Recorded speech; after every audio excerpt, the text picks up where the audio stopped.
वबरकातुहू बिस्मिल्लाहिर्रहमानिर्रहीम अल्हम्दुलिल्लाह रब्बिल आलमीन हम्दन कसीरन तय्यिबन मुबारकन फ़ी वसल्लल्लाहु अला नबीना मुहम्मदिन व अला आलिहि व सहबिहि अज्मईन अल्हम्दुलिल्लाह रब्बिल आलमीन. സ്നേഹം നിറഞ്ഞ ഖുർആൻ പഠിതാക്കളായ സഹോദരങ്ങളെ, സഹോദരിമാരെ, അള്ളാഹുവിൻ്റെ അപാരമായ അനുഗ്രഹത്താൽ വിശുദ്ധ ഖുർആൻ പഠിക്കാനും അതിൻ്റെ ആശയങ്ങൾ മനസ്സിലാക്കാനും അതിൻ്റെ വിശദീകരണങ്ങൾ അറിയാനുമുള്ള ഒരു മജ്ലിസാണ് ഖുർആൻ ഹദീസ് ലേണിംഗ് ക്ലാസ്സുകൾ. കഴിഞ്ഞ ഒരു വർഷത്തിലധികമായി നമ്മൾ ഇവിടെ ക്ലാസ് തുടങ്ങിയിട്ട് ചെറുതും വലുതുമായ പല സൂറത്തുകൾ നമ്മൾ കഴിഞ്ഞു. ഇന്ന് നമ്മൾ ഇൻഷാ അല്ലാഹ് സൂറത്തുൽ ഹജ്ജ്, നമ്മൾ കേരള നദൂത്തുൽ മുജാഹിദീൻ്റെ പിന്നെ യുവജന വിഭാഗമായ സംസ്ഥാന വ്യാപകമായിട്ട് നടത്തുന്ന ഖുർആൻ പരീക്ഷ ഉണ്ട്. അപ്പോൾ അതിൻ്റെ ഭാഗമായിട്ട് എല്ലാ ശാഖകളിലും ഒരേ സിലബസാണ് നമ്മൾ ഏൽപ്പിച്ചിട്ടുള്ളത്. സൂറത്തുൽ ഹജ്ജ് കഴിഞ്ഞ വർഷത്തിൽ സൂറത്തുൽ അംബിയ ആയിരുന്നു, തൊട്ട് മുമ്പുള്ള അധ്യായമായിരുന്നു. അപ്പോൾ നമ്മൾ ചെറിയ സൂറത്തുകൾ തുടങ്ങി വെക്കാൻ നിലക്കാണ് നമ്മൾ ആ ചെറിയ സൂറത്തുകൾ ചർച്ച ചെയ്തത്. അപ്പോൾ നമ്മളത് സൂറത്തുൽ ഹജ്ജ് ഇൻഷാ അല്ലാഹ് ചർച്ച ചെയ്യും. അപ്പോൾ അതിനു മുമ്പ് ഒരു ആമുഖം എന്ന നിലയ്ക്ക് നമുക്കറിയാം, നമ്മുടെ ഈ ഖുർആൻ്റെ മജ്ലിസ് കൊണ്ട് ഒരുപാട് നേട്ടങ്ങൾ നമുക്ക് വ്യക്തി ജീവിതത്തിലും നമ്മുടെ പരലോക ജീവിതത്തിലും എല്ലാം ഉപകാരപ്പെടുന്ന ഒരുപാട് നന്മകളാണ്. അപ്പോൾ ഒരു ഹദീസ് നബി സല്ലല്ലാഹു അലൈഹി വസല്ലം പറഞ്ഞ് നമ്മൾ ക്ലാസ് എടുക്കുന്നവരാകട്ടെ കേൾക്കുന്നവരാകട്ടെ നമ്മളൊക്കെ ഏറെ ഭയപ്പെടുത്തുന്ന ഒരു ഹദീസാണ്, അൽ ഖുർആൻ ഹുജ്ജത്തുൻ ലക ഔ അലൈക. ചെറിയൊരു ഹദീസാണ്. അൽ ഖുർആനു ഹുജ്ജത്തുൻ ലക ഔ അലൈക. ഖുർആൻ ഒന്നുകിൽ നിങ്ങൾക്ക് അനുകൂലമായി വരും, അല്ലെങ്കിൽ ഖുർആൻ നിങ്ങൾക്ക് പ്രതികൂലമായി വരും. അപ്പോൾ ഖുർആൻ നമുക്ക് അനുകൂലമായും വരും, അത് പ്രതികൂലമായും വരും. അപ്പം നമ്മളെ സംബന്ധിച്ചിടത്തോളം നമുക്ക് ഖുർആൻ അനുകൂലമായി വരണം. ഖുർആൻ്റെ ആളുകളാണ് നമ്മൾ. അപ്പോൾ ഖുർആൻ എങ്ങനെയാണ് നമുക്ക് അനുകൂലമായി സംസാരിക്കാം? നമ്മൾ കേട്ടുന്ന പ്രസംഗം സാധാരണ റമദാനിലൊക്കെ പ്രസംഗിക്കുമ്പോൾ കേൾക്കും, ഖുർആൻ നോമ്പും അള്ളാഹിനോട് സംസാരിക്കും എന്നൊക്കെ കൊണ്ട് കേട്ടിട്ടുണ്ടല്ലേ, ശുപാർശ ചെയ്യുന്നുള്ളത്. അപ്പോൾ ഒന്ന് നമ്മൾ ഖിറാഅത്താണ്, ഖുർആൻ ഓതുക എന്നുള്ളതാണ്. ഖുർആൻ ഓതുക, അതാണ്. അപ്പോൾ ഖുർആൻ ഓതിയാൽ ആ ആയത്തുകളിലെ ഖുർആൻ നമ്മൾ സംസാരിക്കും, ഇത് ഖുർആൻ ഓതിയ ആളാണ്. ഖിറാഅത്ത് മാത്രം പോരാ, ആ ഖിറാഅത്തിനോടൊപ്പം അതിൻ്റെ മഅന, അർത്ഥം കൂടി നമ്മൾ എന്ത് ചെയ്യുക, മനസ്സിലാക്കുക. ഓതുന്ന ആളുകൾ പഠിക്കുക. അതിനാണ് ഇപ്പോൾ നമ്മൾ ഖുർആൻ ക്ലാസ്സിൻ്റെ ലക്ഷ്യം. ഖുർആൻ വായിക്കുക, അതിൻ്റെ ആശയം മനസ്സിലാക്കുക, അതിൻ്റെ പിന്നെ വിശദീകരണം, അർത്ഥം മാത്രമല്ല അതിൻ്റെ തഫ്സീർ. അതാണ് നമ്മൾ തഫ്സീർ. അതിന് തഫ്സീർ എന്താണ്, ഈ ആയത്തിന് ഇങ്ങനൊരു അർത്ഥം, അല്ലെങ്കിൽ ഇത് എപ്പോഴും ഇറങ്ങിയതാണ്, അല്ലെങ്കിൽ എവിടെ ഇറങ്ങിയാണ്, ഏതുമായി ബന്ധപ്പെട്ടതാണ്, അത് നമുക്ക് വളരെ പ്രധാനപ്പെട്ടാണ്. കാരണം അത് പഠിക്കുമ്പോഴാണ് നമുക്ക് ആ ആയത്ത് എന്തിനെ സംബന്ധിച്ചാണ്. ഇപ്പോൾ നമ്മൾ സമകാലിക സംഭവമൊക്കെ വെച്ചാൽ ആളുകൾ, ഞാൻ നേരത്തെ പറഞ്ഞല്ലോ, എല്ലാത്തിനും ഖുർആൻ ഓതുന്നത്, എല്ലാ സംഘടനക്കാരും ഖുർആൻ ഓതുന്നത്. 3 വക്ത് നിസ്കരിച്ചാൽ മതി എന്ന് പറയുന്നവരും ഖുർആൻ ഓതുന്നു, ശിർക്ക് ചെയ്യണം എന്ന് പറയുന്നവരും ഖുർആൻ ഓതുന്നു, അതുപോലെ തന്നെ പ്രവാചകന്റെ സുന്നത്തൊന്നും വേണ്ട എന്ന് പറയുന്നവരും ഖുർആൻ ഓതുന്നു. ഇങ്ങനെ അപ്പോൾ എല്ലാവരും ഖുർആൻ ഓതുന്നത്. അപ്പോൾ ഖുർആൻ നമ്മൾ നേരത്തെ അതാണ്, ഇത് ആ ഖുർആൻ്റെ ആയത്ത് എങ്ങനെയാണ് നബി സല്ലല്ലാഹു അലൈഹി വസല്ലം മനസ്സിലാക്കിയത്, അല്ലെങ്കിൽ പ്രവാചകൻ എങ്ങനെ സ്വഹാബത്തിന് പഠിപ്പിച്ചു കൊടുത്തു, സ്വഹാബികൾ എങ്ങനെ മനസ്സിലാക്കി എന്ന് കൂടി പഠിക്കാനാണ് തഫ്സീറുകൾ പഠിക്കുക. അപ്പോൾ കുറച്ചുകൂടി നമുക്ക് അതിൻ്റെ ആധികാരികത കിട്ടും. പിന്നെ മറ്റൊന്ന് ഖുർആൻ മനപ്പാടാക്കലാണ്. ഖുർആൻ ഓത്ത് മാത്രമല്ല, ഹിഫ്ളാക്കുക. ഇപ്പോൾ ഒരു മുഅ്മിൻ നമ്മളെ സംബന്ധിച്ചിടത്തോളം നിർബന്ധമായി എന്ത് ചെയ്യണം, കുറേ ഖുർആൻ മുഴുവൻ മനപ്പാഠമാക്കാൻ നമ്മൾ ശ്രമിക്കണം. നമ്മൾ ക്ലാസ്സിൽ ഉണ്ട് അങ്ങനെ യാസീനെ പോലുള്ള ഹാഫിളീങ്ങളുണ്ട്. അൽഹംദുലില്ലാഹ്, അള്ളാഹു സ്വീകരിക്കുമാറാകട്ടെ. ഖുർആൻ നമ്മൾ നിർബന്ധമായി നമ്മൾ പഠിക്കേണ്ട കുറേ സൂറത്തുകളുണ്ട്. സൂറത്തുൽ ഫാത്തിഹ പോലെ ചെറിയ ചെറിയ നമുക്ക് എന്തായാലും ചുരുങ്ങിയത് ഇങ്ങനെ നോക്കുമ്പോൾ ഒരു 10-30 സൂറത്ത്, ഒരു 20 സൂറത്തെങ്കിലും എന്ത് ചെയ്യണം, ഏകദേശം പഠിച്ചിട്ടുണ്ടാവും. 20 സൂറത്തെങ്കിലും നമ്മൾ എന്ത് ചെയ്യും, നമ്മൾ പിന്നെ അത് ചിലത് ഉപയോഗിക്കാതെ ഉണ്ടാവും. ചിലപ്പോൾ അതിൽ ചെറിയ സ്പെല്ലിംഗ് മിസ്റ്റേക്ക്, അല്ലെങ്കിൽ ചില ചെറിയ തെറ്റുകൾ. എന്നാലും ഒരു ചുരുങ്ങിയത് 20 അധ്യായങ്ങൾ നമുക്ക് പഠിച്ചിട്ടുണ്ട്. പിന്നെ ഓരോരുത്തരുടെ കഴിവനുസരിച്ച് ഇങ്ങനെ മാറിക്കൊണ്ടിരിക്കുന്നു മാത്രം. അപ്പൊ ഹിഫ്ള് അതിന് ഗുണമുണ്ട്, കാരണം ഹിഫ്ളിന്. പിന്നെ അതേ ഖുർആൻ തന്നെ ഓതുന്ന സ്ഥലങ്ങൾക്കനുസരിച്ച് കൂലി വ്യത്യാസം ഉണ്ടാവും. ഇപ്പൊ വീട്ടിൽ നിന്ന് ഓതിയാലുള്ള പ്രതിഫലം വേറെയാണ്, നമ്മൾ ഓപ്പൺ സ്ഥലത്ത് നിന്ന് ഓതിയ പ്രതിഫലം, പള്ളിയിൽ നിന്ന് ഓതിയ കൂലി വേറെയാണ്. അങ്ങനെ സ്ഥലങ്ങൾക്കനുസരിച്ച് കൂലിയും കൂടും. അതായത് നോർമലി പ്രതിഫലം നമുക്കറിയും അല്ലെ, ഒരു ഹർഫിന് 10 നന്മ, അത് എവിടെ നിന്ന് ഓതിയാലും അതാണ്. പ്ലസ് ബോണസ് ഇങ്ങനെ വരും. അതായത് ഇപ്പൊ നമ്മൾ ഒരു അലിഫ്ലാം ഇങ്ങനെ ഓതിയാൽ അതിന് കൂലി ഒരു 10ആണ്, അത് എവിടെ നിന്ന് ഓതിയാലും 10ആണ്. പക്ഷെ പള്ളിയിൽ നിന്ന് ഓതുമ്പോൾ പ്ലസ് വേറെ വരും, അഡീഷണൽ ബോണസ്. എന്താ കേട്ടിട്ടുണ്ടെങ്കിൽ നമ്മൾ പറഞ്ഞിട്ടുണ്ട് ക്ലാസ്സിൽ, ഓർമ്മ ഉണ്ടോ? അങ്ങനെ ഒരു ആയത്ത് ഓതിയാൽ പള്ളിയിൽ നിന്ന് ഓതിയാലുള്ള കൂലി കണ്ട് ഒട്ടകം പറഞ്ഞെന്ത് പറഞ്ഞു? അതായത് ഒരു ഒട്ടകം പൂർണ്ണ ഗർഭിണിയായ, അതായത് അവരോട് പറയുന്നത്, കാരണം നമ്മൾ പൂർണ്ണ ഗർഭിണിയായ ഒട്ടകങ്ങൾക്ക് കിട്ടുമ്പോൾ നിങ്ങൾക്ക് ഒരു എഫക്റ്റും ചെയ്യില്ല, നിങ്ങൾക്ക് ഒരു ഒട്ടകം പറയും. അപ്പൊ നമ്മളെന്തല്ല, നേരെ മറിച്ച് ഒരു BMW ഒരു കാറ് എന്ന് പറഞ്ഞാൽ എന്താവും, 2 കണ്ണ് പുറത്ത് വരും. അപ്പോൾ ഞാൻ പറഞ്ഞത് വെച്ചാല് നമ്മളുടെ അതാണ്. ശരിക്കും അദ്ദേഹത്തിൽ അവരുടെ ഉപജീവന മാർഗമാണ്, വാഹനമാണ്, എല്ലാമാണ്, ഭക്ഷണമാണ് ഏത് ഒട്ടകം. അപ്പൊ അതും ഗർഭിണിയായ ഒട്ടകം പറയുമ്പോൾ കുറച്ചുകൂടെ എന്തായി, അവർ വെയിറ്റ് ചെയ്യും, പ്രസവിച്ച വീണ്ടുമായി. അപ്പോൾ ഒരായത്ത് ഓതിയുള്ള കൂലി അത് പ്ലസ് ബോണസ്. അപ്പൊ നമുക്ക് കിട്ടുമ്പോൾ ഒട്ടകം തന്നെ കിട്ടുമോ, അല്ലെ അതിനേക്കാളും മികച്ചതായിരിക്കും നമുക്ക് പരലോകത്ത് കിട്ടുക. അത് അവരുമായി ബന്ധപ്പെട്ട് സംസാരിച്ചത്. അപ്പൊ അങ്ങനെ കൂലി കൂടും. ഹിഫ്ളാക്കുന്ന ഒരു കൂലി വ്യത്യാസമാണ്. അപ്പൊ അങ്ങനെ ഓരോന്നും അപ്പൊ ഇതൊക്കെ നമുക്ക് കേൾക്കുക, അടുത്ത് ഖുർആൻ കേൾക്കുക. അതുകൊണ്ട് ഞാൻ പറഞ്ഞു നിങ്ങളോട്, ചില വീട്ടിൽ നിന്നൊക്കെ ഖുർആൻ കുട്ടികളോടൊക്കെ ഓതിപ്പിക്കുമ്പോൾ എന്ത് ചെയ്യുക, മദ്രസ പഠിക്കുന്നു അല്ലെ ആരാകട്ടെ, ഉറക്കം ഓതുക. ഉറക്കം ഉദ്ദേശിച്ചത് വീടുകളിലൊക്കെ എന്ത് ചെയ്യുക, കുറച്ച് കിറാത്ത് നടക്കണം, ഓത്ത് നടക്കണം. അപ്പോൾ നമ്മൾ വെച്ചാൽ അത് ഓതിയവനും കൂലിയാണ്. ചിലപ്പോൾ അടുക്കളയിൽ നിന്ന് ഉമ്മ കേട്ടാലും സോഫയിൽ നിന്ന് ഉപ്പ് കേട്ടാലും അടുത്ത വേറെ അവർക്ക് കൂലി കിട്ടും അല്ലെ. ഖുർആൻ കേട്ടവർക്ക് കൂടി എന്ത് ചെയ്യും, അപ്പൊ കേൾപ്പിച്ചതിന്റെ കൂലി ആർക്ക് കിട്ടും, നമുക്ക് കിട്ടും. മനസ്സിലാണ്ടോ? അപ്പൊ ഞാനിവിടെ ഒരായത്ത് ഓതി, ഈ ഒരായത്തിന് എനിക്ക് ഒരായത്തിന്റെ കൂലിയല്ല കിട്ടുക, പിന്നെ നിങ്ങളൊക്കെ കേൾക്കുന്നുണ്ട്. അപ്പൊ എത്ര മെമ്പേഴ്സ് ഉണ്ട് അതിന്റെ കൂലി എന്ത് ചെയ്യും, ഇങ്ങോട്ട് വരും. അതാണ് അത്. അപ്പോൾ ഖുർആൻ എന്ന് വെച്ചാൽ നമ്മളെ ഏറ്റവും ഉന്നതിയിലേക്ക് എത്തിക്കാൻ, നമുക്ക് ഉന്നതമായ പദവികൾ നൽകാൻ അള്ളാഹു ഖുർആനിലൂടെ നമുക്ക് സാധിക്കും. പിന്നെ അതേ സമയത്ത് അല്ലെങ്കിൽ ഖുർആൻ എതിരായും വരും. ഖുർആൻ എതിരായി വെച്ചാൽ ഒന്ന് അതിനെ അവഗണിക്കുക, അത് ഖുർആൻ പാരായണം ചെയ്യാതെ പോവുക, ഖുർആൻ ഓതാതിരിക്കുക.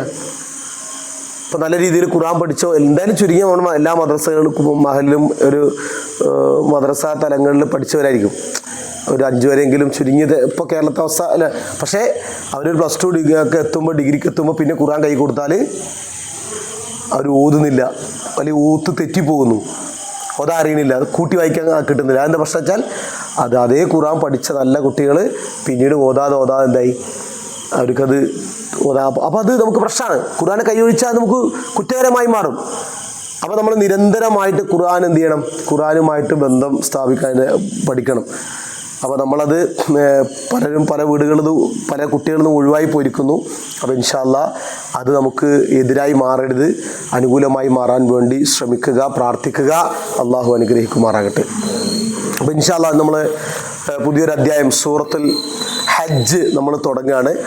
അപ്പോൾ ഹജ്ജ് സൂറത്ത് നമ്മൾ തുടങ്ങുന്നതിന് മുമ്പ് ആ സൂറത്ത് അതിൻ്റെ ഒരു ചെറിയൊരു കോപ്പികളിൽ തന്നിട്ടുണ്ട്.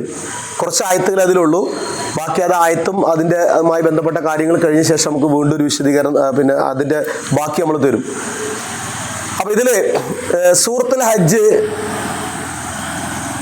മദനി സൂറത്താണ്, മദീന സൂറത്താണ്.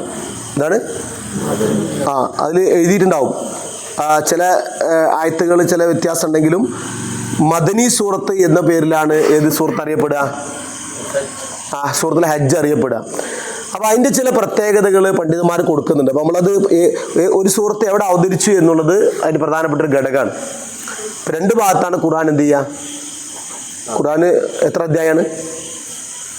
ഖുർആൻ എത്ര അധ്യായം? 114 അധ്യായമാണ്.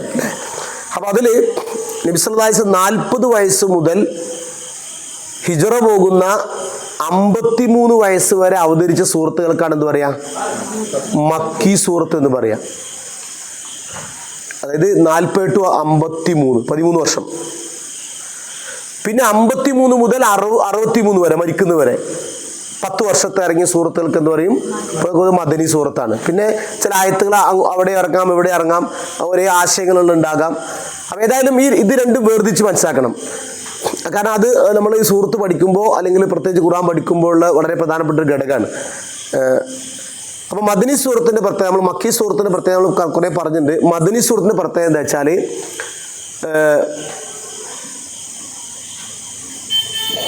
കർമ്മശാസ്ത്രപരമായ കുറേ നിയമങ്ങൾ, അതായത് നമസ്കാരത്തെ കുറച്ചുകൂടി, ഇപ്പം നോമ്പ്, സക്കാത്ത്, ഹജ്ജ്, ഇതൊക്കെ എവിടെയാണ് നിർബന്ധമാകുന്നത്? നമസ്കാരം നമുക്ക് അവസാനമാണ്, അതായത് ഇസ്രാ മിറാജിന് ശേഷമാണ്, നമ്മൾ ഹിജറ പോകുന്നതിന് തൊട്ടുമുമ്പാണ് അതിരിക്കുന്നത്. നോമ്പ് നിർബന്ധമാക്കുന്നത് ഹിജറ 2-നാണ്. ഹിജറ 2. ഹിജറ 2 പറയുമ്പോൾ നബിക്ക് എത്ര വയസ്സ്? 53 പോയത്. അപ്പൊ 55 കേട്ടോ. അപ്പൊ മക്കയിലാണ് നോമ്പ് നിർബന്ധമായ ആയത്തിറങ്ങിയത്. മദനിയിലാണ്, മദീന സൂറത്തിലാണ്. അതുപോലെ പിന്നെ സക്കാത്ത് നിർബന്ധമാകുന്നത്. അതുപോലെ ഹജ്ജ് നമ്മൾ പറഞ്ഞു ഹിജറ 9-നാണ് എന്ത് ചെയ്യണ്, ഹജ്ജിന്റെ കൽപ്പന വരുന്നത്, ഹിജറ. പിന്നെ ഹുദൂദുകൾ പറഞ്ഞ പിന്നെ ശിക്ഷാ സമ്പ്രദായങ്ങൾ, അതായത് അവിടെ കാരണം ഇസ്ലാമിക ഭരണകൂടം അല്ല, അവിടെ മക്കത്ത് ഇസ്ലാമിക ഭരണകൂടമല്ല, മദീനത്ത് ഇസ്ലാമിക ഭരണകൂടമാണ്. അപ്പോൾ അവിടുത്തെ പിന്നെ ശിക്ഷാ നടപടികൾ എന്ത് ചെയ്യും, അത് അവിടെ ഒന്നും ചെയ്യാൻ പറ്റില്ല. അവിടെ ഇപ്പോൾ ഉദാഹരണങ്ങൾ പഠിക്കും നമ്മൾ.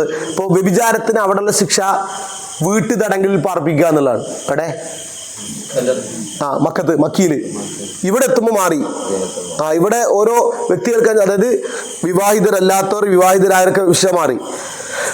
മോഷണം അവിടെ വരെയാണ് ഇവിടെ, കാരണം അവിടെ ഭരണകൂടമല്ല, ഇവിടെ ഇസ്ലാമിക ഭരണമാണ്. അപ്പോൾ അതിൻ്റെ ശിക്ഷകൾ മാറി. അപ്പോൾ അതുപോലെ പിന്നെ കുടുംബ വ്യവസ്ഥകൾ, കുടുംബ സംവിധാനങ്ങൾ എങ്ങനെ, അനന്തരാവകാശ നിയമങ്ങൾ. അപ്പോൾ ഒരു ഇസ്ലാമിക ഭരണകൂടത്ത് പാലിക്കേണ്ട സാമ്പത്തിക ഇടപാടുകൾ, കച്ചവടം തുടങ്ങിയ കാര്യങ്ങളെ കുറിച്ചൊക്കെയാണ്. അപ്പോൾ ഇവിടെ മുആമിലാത്തെന്ന് പറയും, ഇടപാടുകൾ, ബന്ധങ്ങൾ, ഇതൊക്കെയാണ് ഇവിടെ. അപ്പോൾ സുഹൃത്ത് ഹജ്ജ് പറയുമ്പോൾ തന്നെ എന്തിനെ കുറിച്ചായിരിക്കും? ഹജ്ജിനെ കുറിച്ചല്ലേ. നമ്മള് ഈ സൂറത്തിന്റെ പേരെന്നെ എന്താണ്? അതെ, ഹജ്ജ് എന്നാണ്. അപ്പൊ ഹജ്ജ് പറയുമ്പോൾ തന്നെ നമുക്ക് ഏകദേശം എന്താ ഹജ്ജിനെ കുറിച്ചായിരിക്കും. കുറച്ചായത്തെ ഹജ്ജിനെ കുറിച്ച് ചർച്ച, പക്ഷേ സൂറത്തിന്റെ പേര് ഹജ്ജാണ്. അപ്പൊ ഏതായാലും അപ്പൊ ഹജ്ജ് എന്താ, അത് മദനി സൂറത്ത്. അപ്പൊ നമുക്ക് ഏകദേശം ഒരു ധാരണ വേണം. ഇന്ന സൂറത്ത് മദനിയ പറയുമ്പോൾ അവിടെ. എന്നാൽ നേരെ മറിച്ച് മക്കി സൂറത്ത് നമ്മൾ പറഞ്ഞിട്ടുണ്ട്. എന്താണ് മക്കി സൂറത്ത് പ്രത്യേകത?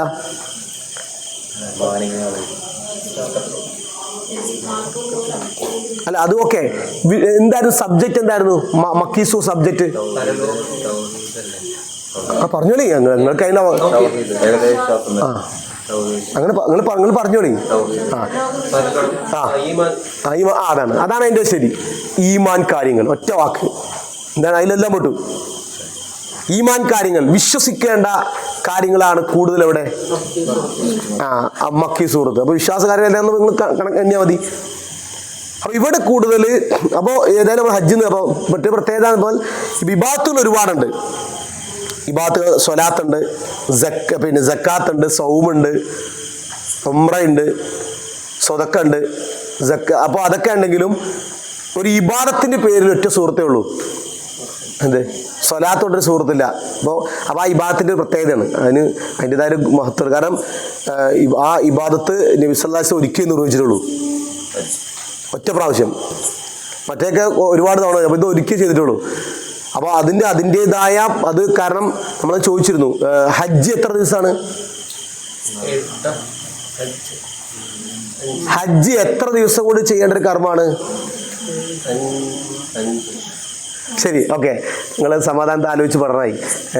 ഇപ്പം നിങ്ങൾക്ക് സംശയം തോന്നിയില്ലേ? ഇപ്പം തെറ്റോ തെറ്റില്ല, നിങ്ങൾ ആ സമാധാനത്ത് പറഞ്ഞാൽ മതി. അല്ല, ആലോചിച്ച് പറഞ്ഞാൽ സമയമുണ്ട്, വെയിറ്റ് ചെയ്യും. നിങ്ങൾ നോക്കിയിട്ട് അല്ലേ. അപ്പം നമുക്ക് പറയാം അവിടെ ഹജ്ജെത്തിയില്ല, നമ്മൾ ഹജ്ജെത്തി. അപ്പോൾ ഏകദേശം അപ്പോൾ നമ്മളെന്താ അറിയുക, നമ്മുടെ ക്ലാസ്സിൻ്റെ ലക്ഷ്യം എന്താ വെച്ചാൽ, നമ്മുടെ ക്ലാസ്സിൻ്റെ ലക്ഷ്യം വെച്ചാൽ നമ്മൾ ക്ലാസ്സിന് വന്നു പോകുമ്പോഴേക്കും എന്ത് ചെയ്യണം, കുറച്ച് ഇൽമ് നമുക്ക്, അതായത് ആ സൂറത്തുമായി ബന്ധപ്പെട്ട്, അല്ലെങ്കിൽ ഖുർആനുമായി ബന്ധപ്പെട്ട്, അല്ലെങ്കിൽ ആ ചരിത്രവുമായി ബന്ധപ്പെട്ട്, അല്ലെങ്കിൽ ഹദീസുകളുമായി ബന്ധപ്പെട്ടുള്ള അറിവുകൾ എന്ത് ചെയ്യണം, വർദ്ധിക്കണം. അപ്പൊ നമ്മൾ ക്ലാസ് നമ്മൾ കണ്ടു, മദീന സൂറത്താണ്, ഇന്ന സൂറത്ത് മദീന സൂറത്ത് എന്ന് പറഞ്ഞാൽ നമുക്ക് എന്ത് ഓർമ്മ വരണം? ആ സൂറത്തിന്റെ ഉള്ളടക്കം എന്തായിരിക്കും? കർമ്മം മാത്രമല്ല, അതായത് ഞാൻ പറഞ്ഞത് മൊത്തത്തിൽ ഇടപാടുകൾ, ശിക്ഷാവിധി വിലക്കുകൾ, അല്ലെങ്കിൽ നിയമങ്ങൾ, അങ്ങനെ കുടുംബജീവിതം, അങ്ങനെ പല വിഷയങ്ങളായിരിക്കും ഇൻഷാ അല്ലാഹ് ചർച്ച ചെയ്യുക. എന്നാൽ ഇതുണ്ടാവും കേട്ടോ, ഈമാൻ കാര്യങ്ങളും അതിലുണ്ടാവും. പക്ഷെ കൂടുതൽ വിഷയങ്ങൾ എന്തായിരിക്കും ഇതുമായി ബന്ധപ്പെട്ട് ഈമാൻ കാര്യങ്ങൾ വന്നുകൊണ്ട് ഇടയ്ക്കിടയ്ക്ക് വന്നുകൊണ്ടേയിരിക്കും ആ വിഷയങ്ങൾ ഇൻഷാ അല്ലാഹ്. അപ്പോൾ നമ്മൾ അള്ളാഹു ഖുർആൻ പഠിക്കാനും അത് ജീവിതത്തിൽ നിലനിർത്തുവാനും അങ്ങനെ ഖുർആനിൻ്റെ ആളുകളായി ജീവിച്ചു മരണപ്പെടാനും പരലോകത്ത് അള്ളാഹുവിൻ്റെ അഹിലുകാർ, അങ്ങനെ പറയാം, ഖുർആൻ്റെ ആളുകളെ അള്ളാഹുവിൻ്റെ അഹിൽ എന്ന് പറയാം, അള്ളാഹിൻ്റെ കുടുംബക്കാരായി ഭാഗ്യം ലഭിക്കാൻ അള്ളാഹ് തൗഫീഖ് നൽകി അനുഗ്രഹിക്കുമാറായിട്ട് പ്രാർത്ഥിക്കുന്നു. ഇൻഷാ അല്ലാഹ് നമ്മൾ ഇനി ഖുർആൻ ഓതുകയാണ്, ഒരായത്താണ്.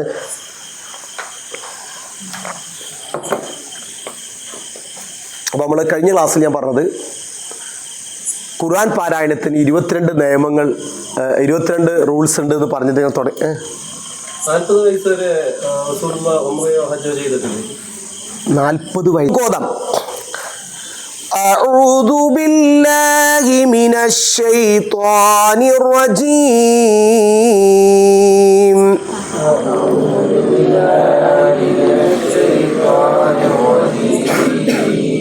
ബിസ്മില്ലാഹിർ റഹ്മാനിർ റഹീം.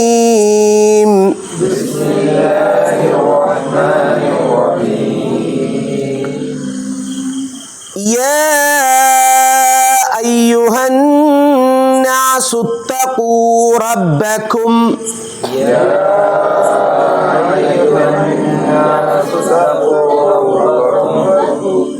യാ അയ്യുഹന്നാസു തഖൂ റബ്ബക്കും.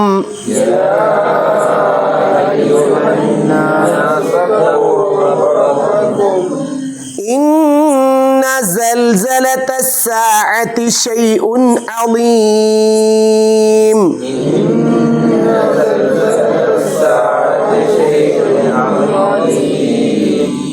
ഇന്ന സൽസലത്തസ് സാഅത്തി ശൈഉൻ അളീം.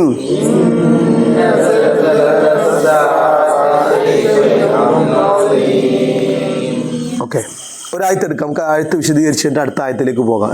നോക്കാം. അപ്പോൾ സൂറത്തുൽ ഹജ്ജ് നമ്മൾ 22ാമത്തെ അധ്യായമാണ്. അപ്പോൾ ആ സൂറത്തിന് പേര് നമ്മൾ പറഞ്ഞു, ഓരോ സൂറത്തിനും പേരുണ്ട്. അതിൽ ആ സൂറത്തിൻ്റെ പേര് ആ ഖുർആനിലെ ആയത്തുമായി ബന്ധപ്പെട്ടിട്ടാണ് നമ്മൾ തിരഞ്ഞെടുപ്പ്. സൂറത്ത് ഹജ്ജിൽ ആ ഹജ്ജുമായി ബന്ധപ്പെട്ട ആയത്തുകൾ വരുന്നുണ്ട്, അപ്പോൾ ഹജ്ജിലുണ്ട്. പിന്നെ നമ്മൾ അത് പറഞ്ഞിരുന്നു 2 സൂറത്തുകളിലാണ് എന്തില്ല ആ സൂറത്തിൻ്റെ പേര്, 2 അല്ല 3 എണ്ണം അല്ലേ, 3 സൂറത്ത് അല്ലേ അല്ല പറഞ്ഞു നമ്മൾ. 3 സൂറത്തുകളിലാണ് സൂറത്തുകളുടെ പേര് ഖുർആനില്ലാത്തത്. ഓർമ്മല്ലേ? ഒന്ന് ഇഖ്ലാസ് അല്ലേ, ഒന്ന് ഇഖ്ലാസ്. പിന്നെ നമ്മൾ പറഞ്ഞത് സൂറത്തുൽ ഫാത്തിഹ, മനസ്സിലായോ? സൂറത്തുൽ പിന്നെ ഒന്നുകൂടിയുണ്ട്, അതാണ് നമ്മൾ പറഞ്ഞതോ അല്ലേ, നടന്ന നിങ്ങൾക്ക് ഇപ്പം എന്താ പറഞ്ഞു മനസ്സിലായോ എല്ലാവർക്കും? എന്ത് പറഞ്ഞേ? അതായത് ഇപ്പൊ ഹജ്ജ് എന്നുള്ളത് അവിടെ ഏത് സൂറത്തിലുണ്ട്? ഈ സൂറത്തിൽ ആയത്തിൽ വരും. അടുത്ത പേജ് മറിച്ചാൽ അവിടെ ഹജ്ജിനെ കുറിച്ച് പറയുന്ന ഭാഗങ്ങൾ വരുന്നുണ്ട്. പിന്നെ 28 അവാദ്ദീൻ ഫിന്നാസി ബിൽ ഹജ്ജ്, ഹജ്ജിനെ കുറിച്ചുണ്ട്, അതിന്റെ പേര് അവിടെ ഉണ്ടാവും.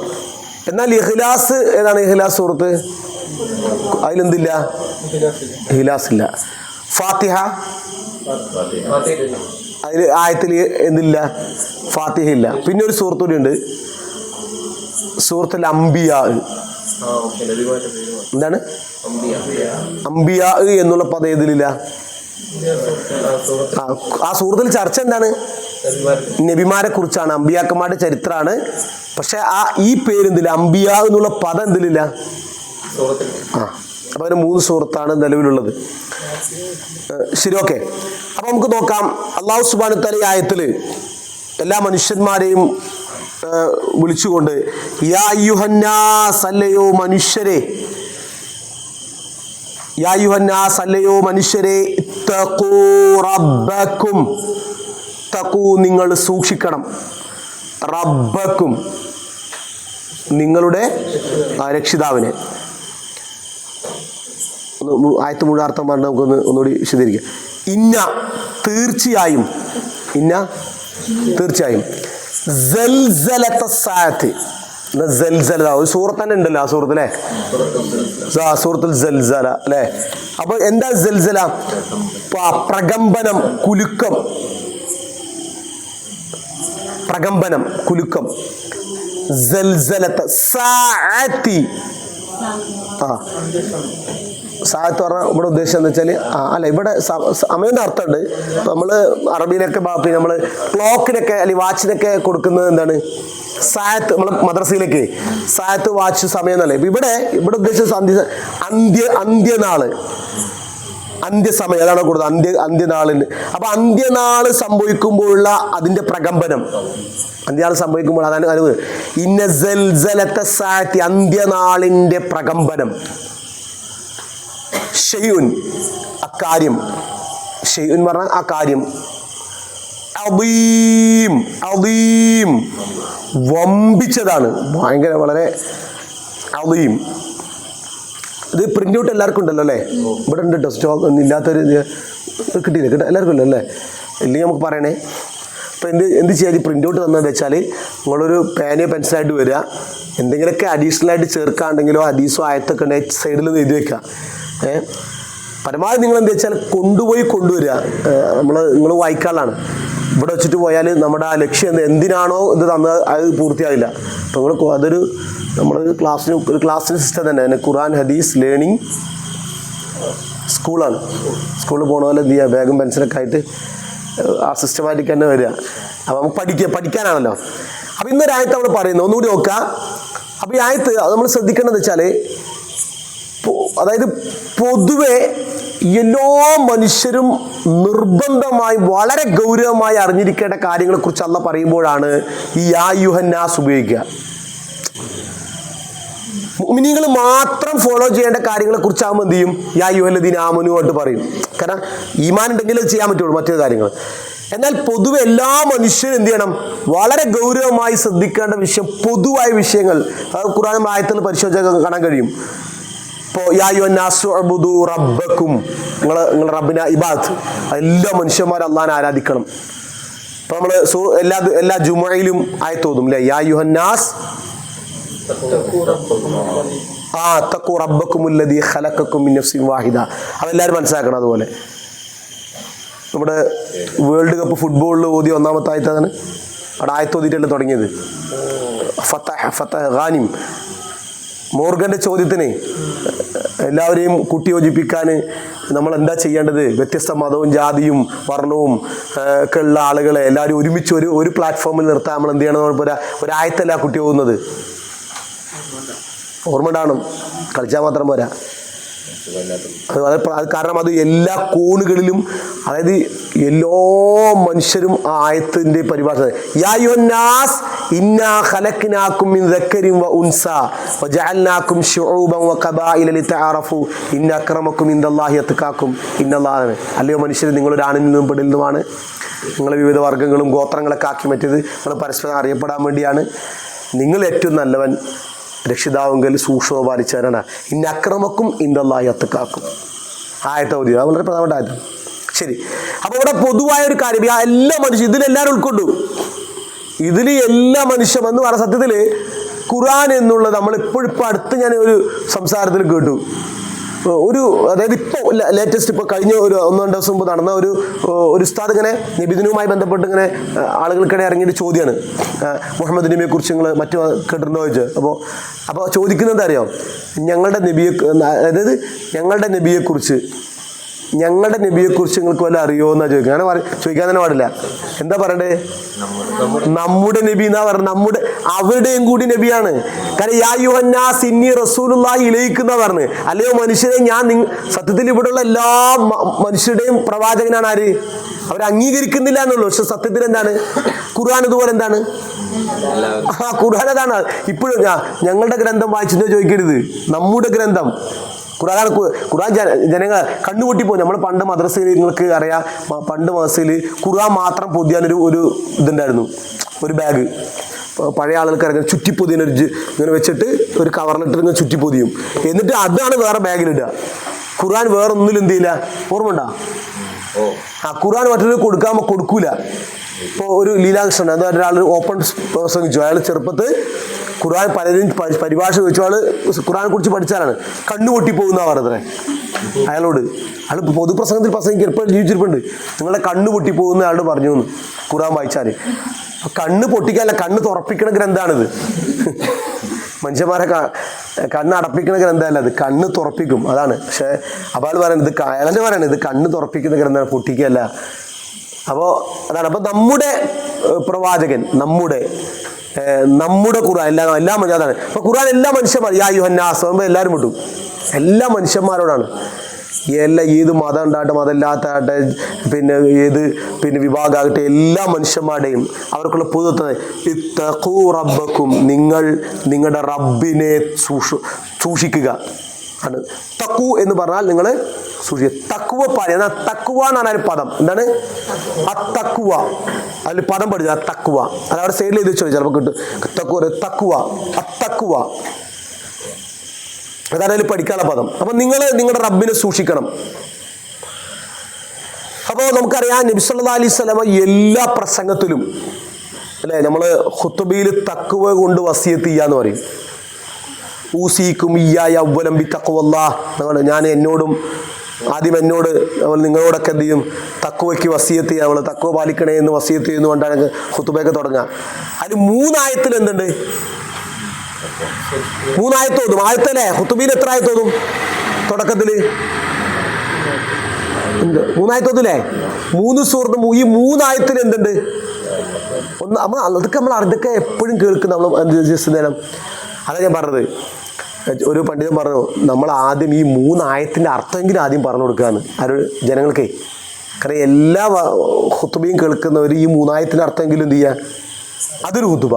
ശരിക്കും അങ്ങനെ ചെയ്യണം. വേറെ പണ്ഡിതൻ പറഞ്ഞത് ഹംദു സ്വലാത്തന്നെ ഒരു ഖുത്ബ നടത്തണം. അതെന്താണ് പറഞ്ഞത് മനസ്സിലായി? അത് ഉപദേശം, ഫസ്റ്റിന് പറഞ്ഞ ഉപദേശമാണ്. അപ്പൊ ഒന്നെന്താ, അല്ലേ ആണോ, വിശ്വസിച്ചവരെ നിങ്ങൾ അള്ളാഹുവിനെ സൂക്ഷിക്കേണ്ട മുറപ്രകാരം എന്ത് ചെയ്യണം, നിങ്ങൾ സൂക്ഷിക്കണം. പിന്നെയോ 2ാമത്തെ ആയത്ത് സൂറത്ത് നിസായില് അത് നമ്മൾ ഓതി പാരോതിയില്ലേ, അയ്യുന്നാസ് തഖൂ റബ്ബക്കുമുല്ലദി. കണ്ടോ, ഇതേ വിഷയം തന്നെയാണ്. അപ്പൊ എല്ലാ വെള്ളിയാഴ്ചയും അള്ളാഹ് നിശ്ചയിച്ച് നിങ്ങൾ റസൂൽ പഠിപ്പിക്കുകയാണ്, തഖൂ റബ്ബക്കുമുല്ലദി ഖലഖക്കും മിൻ നഫ്സിൻ വാഹിദ. ഒരു ആത്മാവിൽ നിന്ന്, ആദം നബിയിൽ നിന്ന് പിന്നെ ഉണ്ടാക്കിയ ആ റബ്ബിനെ, നിങ്ങൾ സൃഷ്ടിച്ച നിങ്ങളുടെ റബ്ബിനെ നിങ്ങൾ സൂക്ഷിക്കണം. അടുത്തായതും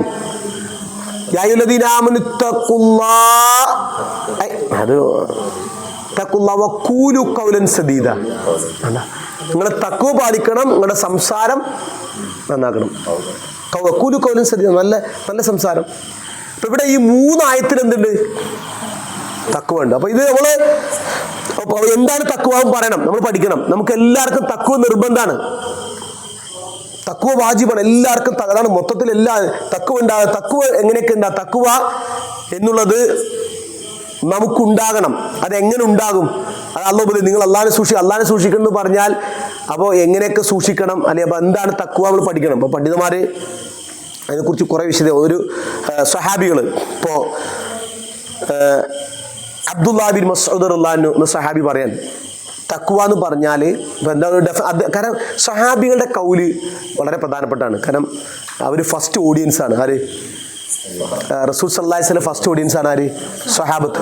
അപ്പോൾ സ്വഹാബത്ത് എങ്ങനെയാണ് നമ്മൾ പറഞ്ഞു, അവരെങ്ങനെയാണ് ഇത് മനസ്സിലാക്കിയെന്നുള്ളത് വളരെ പ്രധാനപ്പെട്ട ഒരു പോയിന്റാണ്. കാരണം അവർ പഠിച്ച പോലെ നമ്മൾ പഠിക്കേണ്ടത്. കാരണം അവരാണ് സ്വർഗത്തിൻ്റെ സർട്ടിഫിക്കറ്റ് കിട്ടിയ ഫസ്റ്റ് ടീം. അതാണ് ആ 1-ാം നൂറ്റാണ്ട്.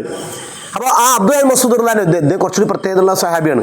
ഇത് ഇത് നമ്മൾ എന്താ പ്രത്യേകത പറഞ്ഞത്? അബ്ദുൽ മസ്ഊദ് റളിയല്ലാഹുവിൻ്റെ പ്രത്യേകത ഓർമ്മല്ലേ? നമ്മൾ ഇടയ്ക്കിടയ്ക്ക് പറയുന്ന സഹാബിയാണ്. ജിബ്രീൽ അലൈഹിസ്സലാമിനെ ഖുർആൻ ഊതിയ പോലെ ഊതും. അത്ര നല്ല ഈണത്തിൽ നബി സല്ലല്ലാഹു അലൈഹി വസല്ലം ഖുർആൻ കേൾക്കണം തോന്നുമ്പോൾ ഇദ്ദേഹത്തെ കൊണ്ടാണ് ഓതിപ്പിച്ചത്. അത്ര നല്ല മനുഷ്യനാണ്, സഹാബിയാണ്. അപ്പൊ അദ്ദേഹം പറയാണ്, തഖ്വ എന്ന് അല്ലാഹ് സൂക്ഷിക്കേണ്ട മുറപ്രകാരം സൂക്ഷിക്കണം എന്ന് പറഞ്ഞാൽ നിങ്ങൾ അള്ളാഹുവിനെ അനുസരിക്കണം, അനുസരണക്കേട് കാണിക്കരുത്. അനുസരിക്കണം, അള്ളാഹിനെ അനുസരിക്കുക, മസ്തത്വം സാധിക്കുന്ന പോലൊക്കെ നമ്മൾ ചെയ്യുക, അള്ളാഹിനെ സൂക്ഷിക്കുക, അള്ളാഹിന്റെ കൽപ്പനകൾ, അനുസരണക്കേട് കാണിക്കരുത്. ചെയ്യാൻ പറഞ്ഞത് ചെയ്യാതിരിക്കുകയും ചെയ്യരുത് എന്ന് പറയുന്നത് ചെയ്യുകയും ചെയ്യുക. എന്താണ്? ചെയ്യാൻ പറഞ്ഞത് ചെയ്യാതിരിക്കുകയും ചെയ്യരുത് എന്ന് പറയുന്നത് ചെയ്യുകയും ചെയ്യുക. അതാണ് എന്ത്? അനുസരണക്കേട് അല്ലേ? അപ്പോൾ അത് ഇപ്പൊ ചെയ്യാതിരുന്നു, തൗബ ചെയ്ത് വേണം. ഇതല്ല എന്തൊന്നും ചെയ്യണ്ടെന്ന് പറഞ്ഞോ. നമ്മൾ ഹദീസിൽ ഇപ്പൊ നമ്മളൊരു കാര്യം റസൂൽ അള്ളയും റസൂലും പറഞ്ഞാൽ ആ വിഷയത്തിൽ വളരെ ഗൗരവമാണ്. അത് ചെയ്യരുതെന്ന് ആ കാലഘട്ടത്തിൽ പറഞ്ഞെങ്കിൽ അത് ആ കാലഘട്ടത്തിക്ക് മാത്രമല്ല, അത് അവിടുത്തെ സാഹചര്യവും അവിടുത്തെ സിറ്റുവേഷൻ അനുസരിച്ച് പറഞ്ഞതല്ല. കാരണം ഇത് വഹിയാണ്. ഇത് നൂറ്റാണ്ടുകൾ കഴിഞ്ഞാലും ഈ നിയമം നമുക്ക് തോന്നും, നമുക്ക് ചില ഹദീസുകളൊക്കെ വായിക്കുമ്പോൾ ഇതിപ്പോ ഈ കാലഘട്ടത്തിന് വേണ്ടി അള്ളാഹ് ഇറക്കിയാണ് തോന്നും. നമുക്ക് ഈ ചില ആയത്തുകൾ ഹദീസുകളൊക്കെ വായിച്ചാൽ അത് അന്ന് ഇറങ്ങിയാണ്, പക്ഷെ നമുക്കിപ്പോൾ ഓതുമ്പോൾ തോന്നും ഇത് ഇപ്പോൾ ഈ വിഷയത്തെക്കുറിച്ച് അന്ന് പറഞ്ഞാണ് തോന്നും. കാരണം അതെന്താ? അതിനാ പ്രത്യേകത നിത്യനൂതന ഗ്രന്ഥമാണ് ഖുർആൻ. എന്താ നിത്യനൂതന ഗ്രന്ഥം പറഞ്ഞാൽ? എന്നും പുതുമയുണ്ട്. എപ്പോൾ ഓതിയാലും അത് നമുക്ക് തോന്നും ഇപ്പം അല്ല ഈ വിഷയം സംബന്ധിച്ച് ഇപ്പം ഇറക്കിയാണ് തോന്നും. അതാണ് ഖുർആന്റെ പ്രത്യേകത. കാരണം അള്ളാഹ് ഇറക്കിയത് അള്ളാഹാണേ, അള്ളാഹിന്റെ കലാമുള്ളതാണ്. അതുകൊണ്ടാണ് പ്രത്യേകത. അപ്പോൾ നമ്മൾ സത്യത്തിൽ ചില പണ്ഡിതന്മാർ പറയുന്നത് വെച്ചാൽ നിങ്ങൾക്ക് എന്തെങ്കിലും പ്രശ്നം ഉണ്ടെങ്കിൽ അത് സത്യത്തിൽ ആത്മാർത്ഥമായിട്ട് ഖുർആൻ തന്നെ വായിച്ചാൽ നിങ്ങളുടെ പ്രശ്ന പരിഹാരം എവിടെ ഉണ്ടാകത്രേ? ഖുർആനിൽ. എന്നാൽ നമുക്ക് അറിയാത്തതുകൊണ്ടാണ്, അർത്ഥം അറിയാത്തതുകൊണ്ടാണ്. നേരെ മറിച്ച് നല്ലൊരു പണ്ഡിതന്മാരൊന്നും നമ്മുടെ എല്ലാ പ്രശ്നത്തിനും പരിഹാരം ഇവിടെ ഉണ്ട്.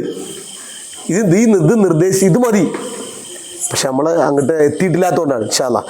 ഓക്കെ, അപ്പോൾ നമ്മളെല്ലാവരും അത് ഫോളോ ചെയ്യുക. അപ്പോൾ അനുസരിക്കുക. പിന്നെ വൻ യശ്കുറ ഫല യുക്ഫർ, ശുക്ർ ചെയ്യുക, കുഫർ കാണിക്കരുത്. നന്ദി ചെയ്യുക, എന്ത് ചെയ്യുക? എല്ലാത്തിനും എന്ത് ചെയ്യുക? നന്ദി കാണിക്കുക, നന്ദികേട് കാണിക്കരുത്. മനസ്സിലായില്ലേ? ഇവിടെ കൊടുത്താ നമുക്ക് കൊടുക്കാം. ഇവിടെ കൊടുക്കുമ്പോൾ അതായത് നന്ദി ശുക്ർ ചെയ്യുക. എന്ത് അനുഗ്രഹത്തെ എന്ത് ചെയ്യുക? ശുക്ർ പറഞ്ഞ എന്താ ഉദ്ദേശം? അല്ല, അതിന് നന്ദി പറയാൻ എന്താണ് ഉദ്ദേശം? അത് നാവ് കൊണ്ട് ശുക്രുണ്ട് അല്ലേ, ശരീരം കൊണ്ടുണ്ട് ശുക്ർ, ബാത്തുകൾ അല്ലെ. അപ്പോൾ പ്രധാനപ്പെട്ട നമ്മൾ എന്ത് ചെയ്യുക? അള്ളാഹിനെ ശുക്ർ ചെയ്യാൻ, അൽഹംദുലില്ലാ അള്ളാഹിനെ ശുക്ർ ചെയ്യുക. നമുക്ക് കിട്ടിയ അനുഗ്രഹങ്ങൾക്ക് എന്താണോ അനുഗ്രഹം അത് അള്ളാഹിന് വേണ്ടി വെക്കുക. കേട്ടല്ലേ? നമുക്ക് ശ്രദ്ധിക്കാം. നമ്മൾ പറഞ്ഞെന്താ വെച്ചാൽ അള്ളാഹു എല്ലാ മനുഷ്യരോടും അള്ളാഹുവിൻ്റെ കൽപ്പന, നിങ്ങൾ നിങ്ങളുടെ രക്ഷിതാവിനെ റബ്ബിനെ നിങ്ങൾ സൂക്ഷിക്കണം. അപ്പം എങ്ങനെ തഖ്വ പാലിക്കുക എന്ന് ചോദിച്ചാൽ അതാണ് ഒന്ന്, അള്ളാഹുവിനെ അനുസരിക്കുക, അള്ളാഹു പറഞ്ഞ കാര്യങ്ങൾ അനുസരിക്കുക. അതെങ്ങനെ വെച്ചാൽ മസ്തത്വം എന്നാണ് ഉപയോഗിച്ച പദം, സാധിക്കുന്നത് പോലെ എന്ത് ചെയ്യുക. ഇപ്പോൾ നമ്മൾ എല്ലാവരും ഇരിക്കുന്നത് ഇപ്പോൾ ഒരു കൽപ്പന പുറപ്പെടുവിച്ച എല്ലാവർക്കും എന്ത് ചെയ്യാൻ പറ്റില്ല, ഒരേപോലെ പിൻപറ്റാൻ കഴിയില്ല. കാരണം ശാരീരികാവസ്ഥ വ്യത്യാസമാണ്, മാനസികാവസ്ഥ വ്യത്യാസമാണ്, പിന്നെ നമ്മുടെ ജീവിതത്തിലെ സാഹചര്യങ്ങൾ വ്യത്യാസം. അപ്പോൾ അതുകൊണ്ട് മസ്തത്വം എന്താണ്, നിങ്ങൾക്ക് സാധിക്കുന്ന രീതിയിൽ നിന്ന് നമസ്കരിക്കാൻ നിൽക്കുക, ഇരിക്കാൻ പറ്റിയൊരു ഇരിക്കുക, കിടക്കാൻ പറ്റിയൊരു കിടക്കുക. എന്നാലും എന്ത് ചെയ്യണം? അപ്പോൾ ചിലപ്പോൾ കിടക്കുന്നവർക്കായിരിക്കും നിൽക്കുന്നതിനേക്കാൾ കൂടുതൽ കൂലി കിട്ടുക, കാരണം നീയത്തനുസരിച്ചിട്ട്. മനസ്സിലായില്ലേ? അപ്പോൾ നമ്മളതറിയില്ല. അപ്പോൾ നമുക്ക് എങ്ങനെയാണോ സാധിക്കുന്നത് അങ്ങനെ നമ്മൾ നിർവഹിക്കുക. പ്രതിഫലം നൽകുന്ന അള്ളാഹുവാണ്. അപ്പോൾ ഓക്കെ, അപ്പോൾ യാത്ര, അപ്പോൾ എല്ലാം അനുസരണക്കേട്, അള്ളാഹു ചെയ്യരുത് എന്ന് പറഞ്ഞ കാര്യങ്ങൾ എന്ത് ചെയ്യുക, ചെയ്യാതിരിക്കുക. അത് നമ്മൾ സൂക്ഷ്മ പാലിക്കുക. കാരണം അല്ലെങ്കിൽ തൗബീദുമാണ്. പിന്നെ ശുക്ർ ചെയ്യുക, എപ്പോഴും അല്ലാഹുവിനെ സ്തുതിക്കുക. നമ്മളൊന്നും എന്താ പറയല്ലേ, നമ്മൾ അനുഗ്രഹങ്ങൾ, പക്ഷെ അനുഗ്രഹങ്ങൾ എപ്പോഴും ഉണ്ട്, എപ്പോഴും നിയമത്തുകളുണ്ട്. ഓരോ ദിവസവും ഒട്ടനവധി അനുഗ്രഹം അനുഭവിക്കുന്നുണ്ട്. നമ്മളെപ്പോഴും എന്ത് ചെയ്യുക, ശുക്ർ ചെയ്യുക. ഈ എപ്പോഴും നമ്മൾ ശ്രദ്ധിക്കുക കേട്ടോ. അതായത് ആവലാതി, എപ്പോഴും ഇങ്ങനെ പരാതി പറയും, നല്ല ശീലമല്ല അത്. എന്ത് ചെയ്യുക, എപ്പോഴും ഇല്ലായ്മ പറയുക. എന്താ പറയുക, അത് നമ്മൾ അതുപോരാ ഇതുപോരാ അതെന്താ പ്രത്യേക ചെറിയ കുട്ടികൾ മുതൽ നമ്മൾ എന്ത് ചെയ്യണം, അങ്ങനെ ഇത് ശരിയല്ല അത് ശരിയല്ല പറയുമ്പോൾ അവരെന്ത് ചെയ്യുക, അങ്ങനെ പറയാൻ പാടില്ല. ഉള്ളതിന് എന്ത് ചെയ്യുക, കിട്ടിയതിന് അള്ളാഹിനെ സ്തുതിച്ച് ഇങ്ങനെ എന്ത് ചെയ്യുക, പിന്നെ നമ്മൾ അങ്ങനെ ശീലിപ്പിച്ചുകൊണ്ടേ വരണം. അങ്ങനെ അത് കാരണം എന്താ, അല്ലെങ്കിൽ എന്ത് ചെയ്യും, നമുക്ക് ഒരിക്കലും ഒരു സാറ്റിസ്ഫൈഡ് ആകാൻ കഴിയില്ല. മറ്റൊരുക്ക് ഈ നേരത്തെ പറഞ്ഞ അള്ളാഹിനെ എപ്പോഴും ശുക്ർ ചെയ്യുന്നവർ എപ്പോഴും എന്താണ്, അവരെപ്പോഴും ഹാപ്പി ആയിരിക്കും. നബി സല്ലല്ലാഹു അലൈഹി വസല്ലം സന്തോഷവാനാണ്. എന്ന് വെച്ചാൽ അൽഹംദുലില്ലാഹ് എപ്പോഴും നബിക്ക് സ്വത്തും സമ്പാദ്യം ഉണ്ടായിട്ടാണ് ഒന്നുമില്ല, സീറോ ആണ്, ദരിദ്രനാണ്, ഫക്കീറാണ്. പക്ഷെ റസൂൽ എന്താണ് എപ്പോഴും അൽഹംദുലില്ലാഹ്. കാരണം എന്താ? അതാണ് ഉള്ളതിൽ എന്ത് ചെയ്യുക, അത് പറയണ പോലെ എളുപ്പമല്ല കേട്ടോ, പ്രസംഗിക്കുന്ന ക്ലാസ് എടുക്കുന്ന പോലെ എളുപ്പമല്ല. ഉള്ളതിൽ നമ്മൾ വിചാരിക്കും ഇപ്പം ഞാൻ ഇപ്പം അടുത്ത് ഒരാളെ കണ്ടു, ഞാൻ പറഞ്ഞാൽ അപ്പോൾ ആളൊരു ഓട്ടുപരയാണ്. അപ്പോൾ ഓട്ടുപര അപ്പോൾ അങ്ങനെ മുമ്പ് വീട്ടിൽ കൂടെ പോയപ്പോൾ കുട്ടികളൊക്കെ കൂടി, പേരക്കുട്ടികളൊക്കെ ഇങ്ങനായി. ആ ഉപര് ഓട്ടുപരയാണ് കണ്ടത്. ഞാൻ അന്ന് ഓട്ടുപരയ്ക്ക് വേണ്ടി പ്രാർത്ഥിച്ചത്, അതുകൊണ്ട് എനിക്ക് ഓട്ടുപര വന്നു. ഉപര് സിമ്പിളായിട്ട് നാടനാണ്. ഞാൻ അന്ന് മൂപ്പര് വരുന്നത് ഒന്നുമില്ല, മൂപ്പർക്ക് സീറോ ആണ്. അപ്പോൾ മൂപ്പര് അള്ളാഹിനോട് എന്താ പ്രാർത്ഥിച്ച്? പ്രാർത്ഥനയെല്ലാം പഠിച്ചോനെ ഒരു ഓട്ടുപര, ഒരു ചാള തരണേ, ഒരു ഓട്ടുപര തന്നെയാണ് പ്രാർത്ഥന. അപ്പോൾ അള്ളാഹ് എനിക്ക് തന്നു. ഞാനിന്ന് ടെറസ് ചോദിച്ചില്ല എന്നാ മൂപ്പര് പറഞ്ഞ് അപ്പോൾ ഇപ്പം എന്താ മൂപ്പർക്ക് ടെറസ്? പക്ഷേ ഇനിയിപ്പോൾ ആലോചിക്കാൻ വയ്യ. അപ്പോൾ അത് മൂപ്പര പറഞ്ഞ മനസ്സിലായോ? അപ്പോൾ ചോദിച്ചു എനിക്ക് അന്നത്തെ ഞാൻ അസാധി തന്നു. അപ്പോൾ അങ്ങനെ ഇതല്ല ഒരു അൽഹംദുലില്ലാഹ്, ഞാൻ അന്ന് എനിക്ക് ചോദിച്ചു തന്നില്ല പഠിച്ചോൻ, അൽഹംദുലില്ലാഹ്, അതിൽ ഞാൻ സന്തോഷവാനാണ്. അപ്പോൾ അള്ളാഹിനോട് എപ്പോഴും അള്ളാഹിനോട് ചോദിക്കുമ്പോൾ നമ്മൾ ഇപ്പോഴത്തെ സാഹചര്യം അനുസരിച്ച് എന്ത് ചെയ്യരുത്, നമ്മളെല്ലാവരും അങ്ങനെ ചോദിക്കുള്ളൂ. പഠിച്ചോൻ എവിടെയെങ്കിലും 2-3 സെൻറ്റ് സ്ഥലം എന്ന് ചോദിക്കുള്ളൂ. അങ്ങനെ തന്നെ ഇല്ലാത്തൊരു പിന്നെ എങ്ങനെ ചോദിക്കുക അള്ളാഹിനോട്? 2-3 സെൻറ്റ് സ്ഥലം എവിടെയെങ്കിലും ഒരു അങ്ങനെ ടീച്ചർ അങ്ങനെ തന്നെ നമ്മൾ ചോദിക്കുക. ചോദിക്കും. അപ്പോൾ 2-3 സെൻറ്റ് സ്ഥലമായിട്ട് മക്കൾ പേരക്കുട്ടികളായാൽ പഠിച്ചോനെ ഒരു 2 നില കിട്ടിയാൽ, അപ്പോൾ ഇത് ആദ്യം ചോദിച്ചാൽ മതിയായിരുന്നു. അപ്പൊ അള്ളാഹിനോട് ചോദിക്കുമ്പോൾ എന്ത് ചെയ്യരുത്? നമ്മള് ചോദിക്കുന്നത് റബ്ബുൽ ആലമീനായ അള്ളാഹിനോട് 2 നില ടെറസിന് ചോദിച്ചോളൂ. നിങ്ങൾ ചോദിക്കുമ്പോ അള്ളാഹിനോട് ചോദിക്കും. നമ്മൾ ചോദിക്കും നിനക്ക് 2 നില തരില്ല, എനിക്ക് 1 നില, അങ്ങനെ പറയാമല്ലോ. ഇല്ല, നമ്മൾ അള്ളാഹിനോട് നമ്മളല്ലാണ്ട് പിന്നെ വേറെ ആരാ ചോദിക്കുക? അള്ളാഹിനോട് നമ്മളല്ലേ ചോദിക്കുള്ളൂ. പക്ഷെ ഞാൻ പറഞ്ഞത് നമ്മുടെയൊക്കെ പ്രശ്നം എന്താ വെച്ചാൽ നമ്മൾ ആ സാഹചര്യം നിന്നിട്ട് അതേ ചോദിക്കുള്ളൂ. അപ്പൊ നമ്മൾ അതാണ് ചോദിക്കുക. അപ്പൊ നമ്മൾ എന്ത് ചെയ്യാ? കുറച്ച് വിശാലമായിട്ട് എന്ത് ചെയ്യുക? അള്ളാഹിനോട് ചോദിക്കുന്നതിൽ മടി കാണിക്കാൻ പാടില്ല. വിശാലമായി ഇപ്പൊ ഹദീസിൽ കാണാം, മസ്കനുൻ വാസി, വിശാലമായ വീടാണ് ഒരാൾക്ക് കിട്ടുന്ന അനുഗ്രഹം. നമ്മൾ 2-3 സെൻറ്റ് മതി എന്ന് പറഞ്ഞു, അതിൽ 600 സ്ക്വയർ ഫീറ്റ് വീടും കെട്ടിയിട്ട് ആ സ്ഥലമല്ല ഇവിടെ സ്ഥലമല്ല എന്നൊക്കെ പറഞ്ഞത്, അത് അള്ളാഹ് നേരത്തെ ചോദിക്കാൻ പറഞ്ഞു നമ്മളോട്, നമ്മൾ ശ്രദ്ധിച്ചില്ല നമ്മളെല്ലാവരും. അപ്പോൾ നമ്മൾ ചോദിക്കും. ഇപ്പോഴും സമയമുണ്ട്, നമുക്ക് എന്തെങ്കിലും ആവശ്യമുണ്ട് എന്ത് ചെയ്യുക? കുറച്ച് കൂടി ചോദിക്കുക. പിന്നെ ഉള്ളതിന് എന്ത് ചെയ്യുക? ചിലപ്പോൾ കിട്ടിയതിന് എന്ത് ചെയ്യുക? അത് നമ്മൾ കനാത്ത് എപ്പോഴും എന്ത് ചെയ്യുക? ഉറങ്ങി എണീറ്റൂടെ അൽഹംദുലില്ലാഹ്, പഠിച്ചോ ഇതൊക്കെ ഇതെങ്കിലും കിട്ടിയല്ലോ, അൽഹംദുലില്ലാഹ്. ഇനി എന്തെങ്കിലും പറയാനുണ്ടെങ്കിൽ അള്ളാഹിനോട് പരാതി പറയാം. ആരോട് പറയണേ? എന്തെങ്കിലും നിങ്ങൾക്ക് പറയാനുണ്ടെങ്കിൽ ആരോട് പറയാ? അള്ളാഹിനോട് പറയാം. പ്രശ്നം അവിടെ നിന്നേ പരിഹരിക്കാൻ പറ്റുള്ളൂ. ആൾക്കാരോട് പറഞ്ഞിട്ട് എന്ത് ചെയ്യാൻ പറ്റില്ല, അവർ പരിഹരിക്കില്ല. മാത്രമല്ല ഈ ആളുകൾക്ക് നമ്മുടെ പരാതികൾക്ക് വലിയ ഇഷ്ടമായിരിക്കും, അങ്ങനത്തെ മനസ്സിൽ തന്നെ വേണം എന്നായിരിക്കും. അല്ലാണ്ട് അവർ പരിഹരിക്കുന്നില്ല, നല്ല സുഖമുണ്ട് കേൾക്കാൻ, പറഞ്ഞു എന്ന് പറയുള്ളൂ. അപ്പോൾ ആളുകളോട് ചോദിക്കുക, അധികം എന്ത് ചെയ്യണ്ട. ശരി, ഓക്കെ. അപ്പോൾ വിഷയത്തിലേക്ക്. അപ്പോൾ അള്ളാഹ് നമ്മൾ അള്ളാഹിനെ ഓർക്കുക, മറക്കരുത്. അള്ളാഹിനെ ഓർക്കുക, എപ്പോഴും എന്ത് ചെയ്യുക? അള്ളാഹുവിനെ ഓർക്കുന്നൊരു ശീലം, എപ്പോഴും അള്ളാഹിനെ കുറിച്ചുള്ള ചിന്ത ഉണ്ടാകുക, ദിക്റുകൾ. അതുകൊണ്ടാണ് ഭക്ഷണം കഴിക്കും ബിസ്മി ചൊല്ലാൻ മറന്നാൽ അല്ലോ, ആദ്യവും അവസാനവുമായിട്ട് ഞാൻ അള്ളാഹിനെ ഓർക്കാണ്, ബിസ്മില്ലാ. അപ്പൊ എല്ലാ രംഗത്തും നമ്മൾ എന്ത് ചെയ്യണം? കാരണം അള്ളാഹുവിനെ ഓർക്കാതിരുന്നാൽ അവിടെ അള്ളാഹിന്റെ സഹായം ഉണ്ടാവില്ല. ഇപ്പൊ വീട്ടിൽ കയറുമ്പോൾ അള്ളാഹിനെ ഓർക്കില്ലെങ്കിൽ അവിടെ പിശാച് വരും. ഭക്ഷണം കഴിക്കുമ്പോൾ അള്ളാഹിനെ ഓർത്ത് പിശാച് വരും എന്നൊക്കെ ഹദീസിലുണ്ട്. വാടത്തിൽ കയറുമ്പോൾ ഇപ്പം അടുത്തൊരു പണ്ഡിതൻ പറഞ്ഞു, ഒരു പ്രാർത്ഥന ചൊല്ലിയില്ല, ആക്സിഡന്റ് ആയപ്പോൾ അദ്ദേഹം തന്നെ പറയാണ്, കേട്ടില്ല നിങ്ങൾ? അദ്ദേഹം നമ്മളല്ല, ആക്സിഡന്റ് സംഭവിച്ച അദ്ദേഹം പറയാണ്, ഞാൻ ഇന്ന് ആ പ്രാർത്ഥന ചൊല്ലിയില്ല എന്ന് അദ്ദേഹം. അപ്പോൾ അതായത് അത് പറയാം, ഞാൻ വിശ്വാസികളെ സംബന്ധിച്ചിടത്തോളം ഒരു കാര്യത്തെ, ഒരു പ്രശ്നത്തെ അവർ സ്വയം വിലയിരുത്തി ചെയ്യുക. അവർ ജീവിതമായിട്ട് ഈ പ്രശ്നത്തെ എന്ത് ചെയ്യും? എൻ്റെ എന്തെങ്കിലും മിസ്റ്റേക്കുകളാണോ എന്ന് അപ്പോൾ അവർക്ക് തന്നെ ഉത്തരം കിട്ടും. അതാണ് മുഅ്മിനീൻ. മറ്റേന്ന് വെച്ചാൽ ആ ഡിവൈഡറിനെയും കുറ്റം പറയും, റോഡ് ഉണ്ടാക്കിയതിനും കുറ്റം പറയും, മൊത്തം ഗവൺമെന്റിനും കുറ്റം പറയും, എല്ലാത്തിനും കാരണം സംസ്ഥാന ഗവൺമെന്റാണ് പറയും, പിന്നെ കേന്ദ്രത്തിലേക്ക് അടക്കം പോകും. അതാണ് ആ കാരണം, മറ്റുള്ളവർക്ക് തലയിലിട്ടിട്ട് രക്ഷപ്പെടാൻ വേണ്ടിയിട്ട്. ഓക്കെ, അപ്പോൾ അതാണ് പ്രശ്നം. ഓക്കെ, അപ്പോൾ നമ്മൾ ഇവിടെ അള്ളാഹുവിനെ സൂക്ഷിക്കുക. പിന്നെ നമ്മൾ പണ്ഡിതന്മാർ, ഞാൻ നേരത്തെ പറഞ്ഞ സ്വഹാബികൾ ഒരുപാട് ഇതിനെക്കുറിച്ച് പറഞ്ഞിട്ടുണ്ട്.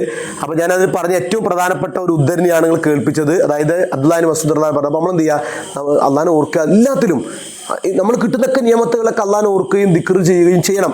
അപ്പോൾ ഞാൻ പറഞ്ഞു, ഒരു സഹാബി, നിങ്ങൾ ശ്രദ്ധിക്കണം, നമ്മൾ ക്ലാസ്സിൽ ഇങ്ങനെ വെറുതെ പോകുകയല്ല, ഇങ്ങനെ ഒരു വിഷയം എടുത്ത് പറയാം, അത് നമ്മൾ ആഴത്തിലേക്ക് വേണം. സുബീക്ക് പള്ളിയിൽ വന്നൊരു സഹാബി പറഞ്ഞു, റസൂലേ ഇന്നലെ രാത്രി എന്നെ തേള് കടിച്ചു, തേള് കുത്തി എന്നെ പറഞ്ഞു. അപ്പം നബി സ്വല്ലല്ലാഹു അലൈഹി വസല്ലം ചോദിച്ച ചോദ്യം എന്താ, അങ്ങോട്ട് നിങ്ങൾ വൈകുന്നേരം അഊദു ബികലിമാത്തില്ലാഹി താമ്മാത്തി മിൻ ശർരി മാ ഖലഖ് എന്ന് പ്രാർത്ഥിച്ചോ എന്നാണ് ചോദിച്ചത്. എന്താ തേളുടെ വലിപ്പം, എവിടെ നിന്നാണ് കടിച്ച്, പാടത്തുനിന്നാണോ വരമ്പത്തുനിന്നാണോ തേളിൽ പിടിച്ചോ, അതൊന്നും ചോദിച്ചില്ല. ഈ പ്രാർത്ഥന പ്രാർത്ഥിച്ചോ ചോദിച്ചു. അപ്പോൾ ഇല്ല പറഞ്ഞു. പിന്നെ ബാക്കി ചികിത്സ പറഞ്ഞു കൊടുത്തു, അല്ലെങ്കിൽ ട്രീറ്റ്മെൻറ്റ് ചെയ്യാൻ പറഞ്ഞു, ദുആ ചെയ്തു. അപ്പോൾ ഉണ്ടോ, അപ്പോൾ അത് ദുആനെ കുറിച്ച് ഹിസ്നുൽ മുസ്ലിം എന്ന് അറിയാം. മുസ്ലിമിൻ്റെ രക്ഷാകവചമാണെന്ത്, പ്രാർത്ഥന, ദുആ. നമ്മൾ ചില ഹദീസ് കണ്ടാൽ, എന്നിട്ട് ഈ ഹദീസിൻ്റെ വിശദീകരണം എന്താ അറിയോ, അൻസാരി സ്വഹാബികൾ കുട്ടികളെ കളിക്കാൻ വിടും വൈകുന്നേരം. ആ കുട്ടികളൊക്കെ അസറിന് ആയിട്ട് കളിക്കാൻ വിടുമ്പോൾ ഈ പ്രാർത്ഥന ചൊല്ലിയിട്ട് വിടും. എന്നിട്ട് അവർ പറയാണ്, ഇനി എന്തെങ്കിലും കടിച്ചാൽ തന്നെ വിഷമേൽക്കാറില്ലായിരുന്നു എന്ന്. ഞാൻ വെറുതെ പറഞ്ഞല്ല,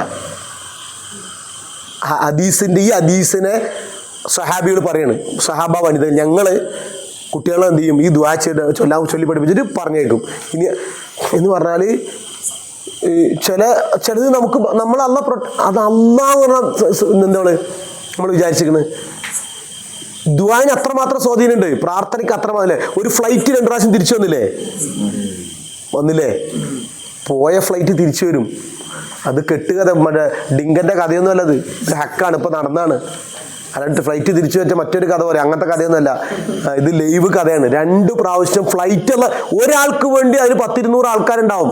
ഒരാൾക്ക് വേണ്ടി ഫ്ലൈറ്റ് തിരിച്ച് 2 പ്രാവശ്യം ഇറക്കാണ്. ഇത് ഖത്തറല്ലേ, ഇവിടെ പിന്നെ അല്ല ഖത്തരിയാണ്.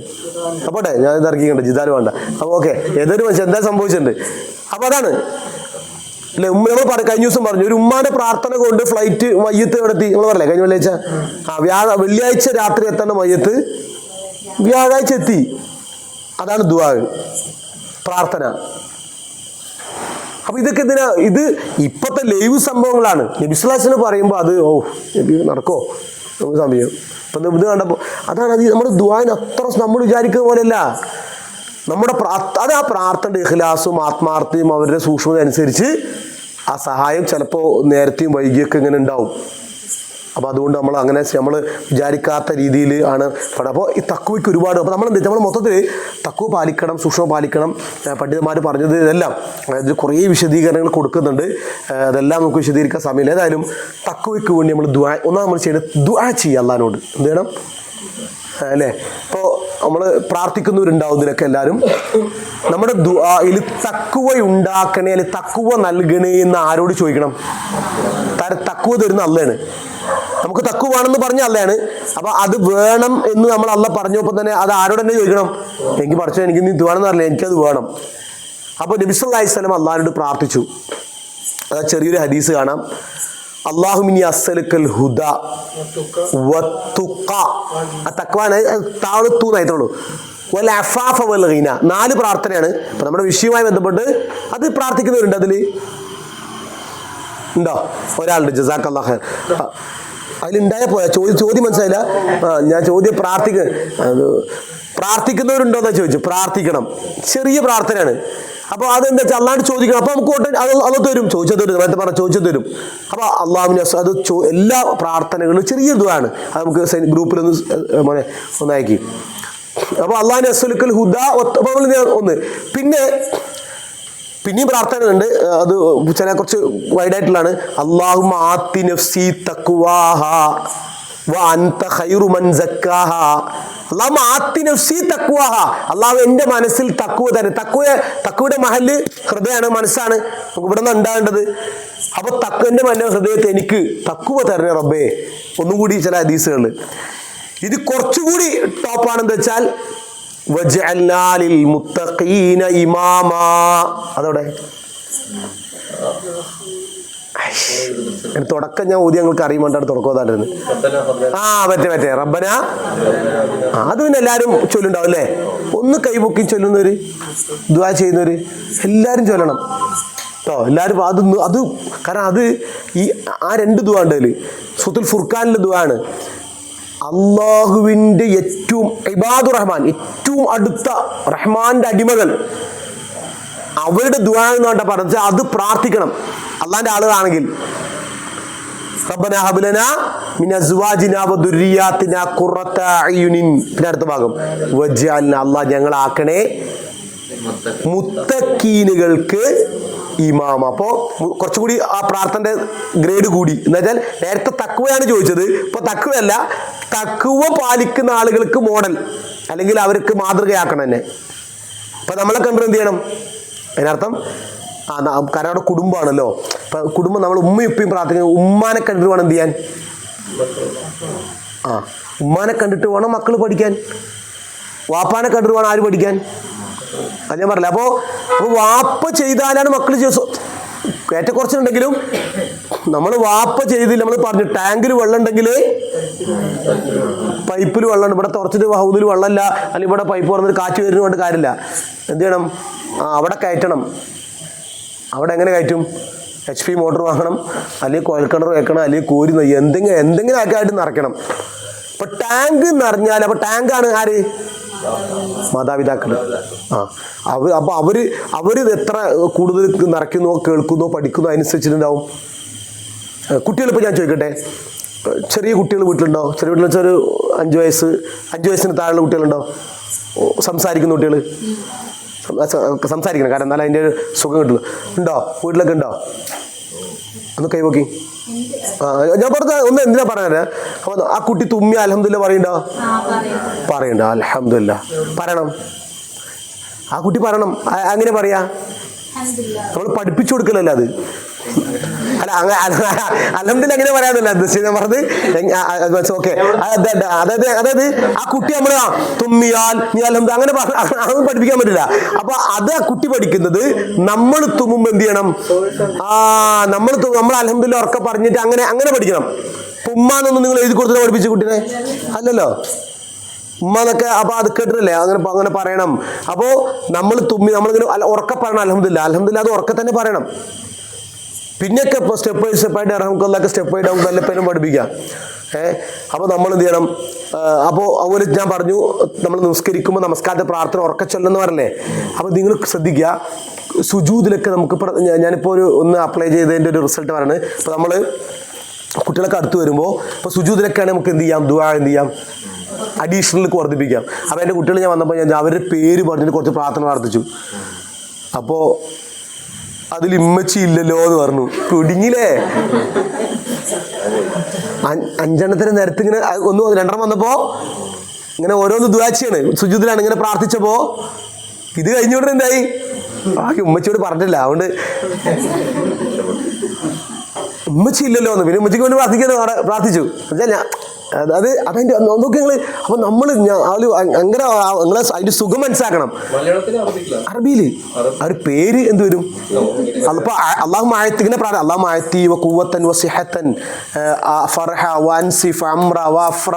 ഇങ്ങനെ പറയണേ. അപ്പൊ ആ പേര് എന്റെ ഉണ്ട്, അവർക്കൊരു സുഖം ഉണ്ടല്ലോ. അപ്പൊ അതിനാണ് എന്ത് മിസ്സായത്? ഉമ്മച്ചി മിസ്സായത്. അതിന് കുടുങ്ങിയാണ്. അല്ല, അത് പൊതുവെ വേറെ ക്വസ്റ്റ്യൻ ആണ്. പോട്ടെ, അത് അഡീഷണൽ ക്വസ്റ്റ്യൻ ആണ് ഞാൻ പറഞ്ഞത്. അത് പരമാവധി പണ്ഡിതന്മാർ എന്ത് ചെയ്യുക, ഈ ഇബാദത്തുകളൊക്കെ ആകുമ്പോൾ ഒരു സൂക്ഷ്മ പാലിക്കുക നിലക്ക് അതിൽ നബി പഠിപ്പിച്ചും അല്ലെങ്കിൽ ഇത്തരം ദുആകൾ നമ്മൾ കാണാൻ പഠിപ്പാണ്.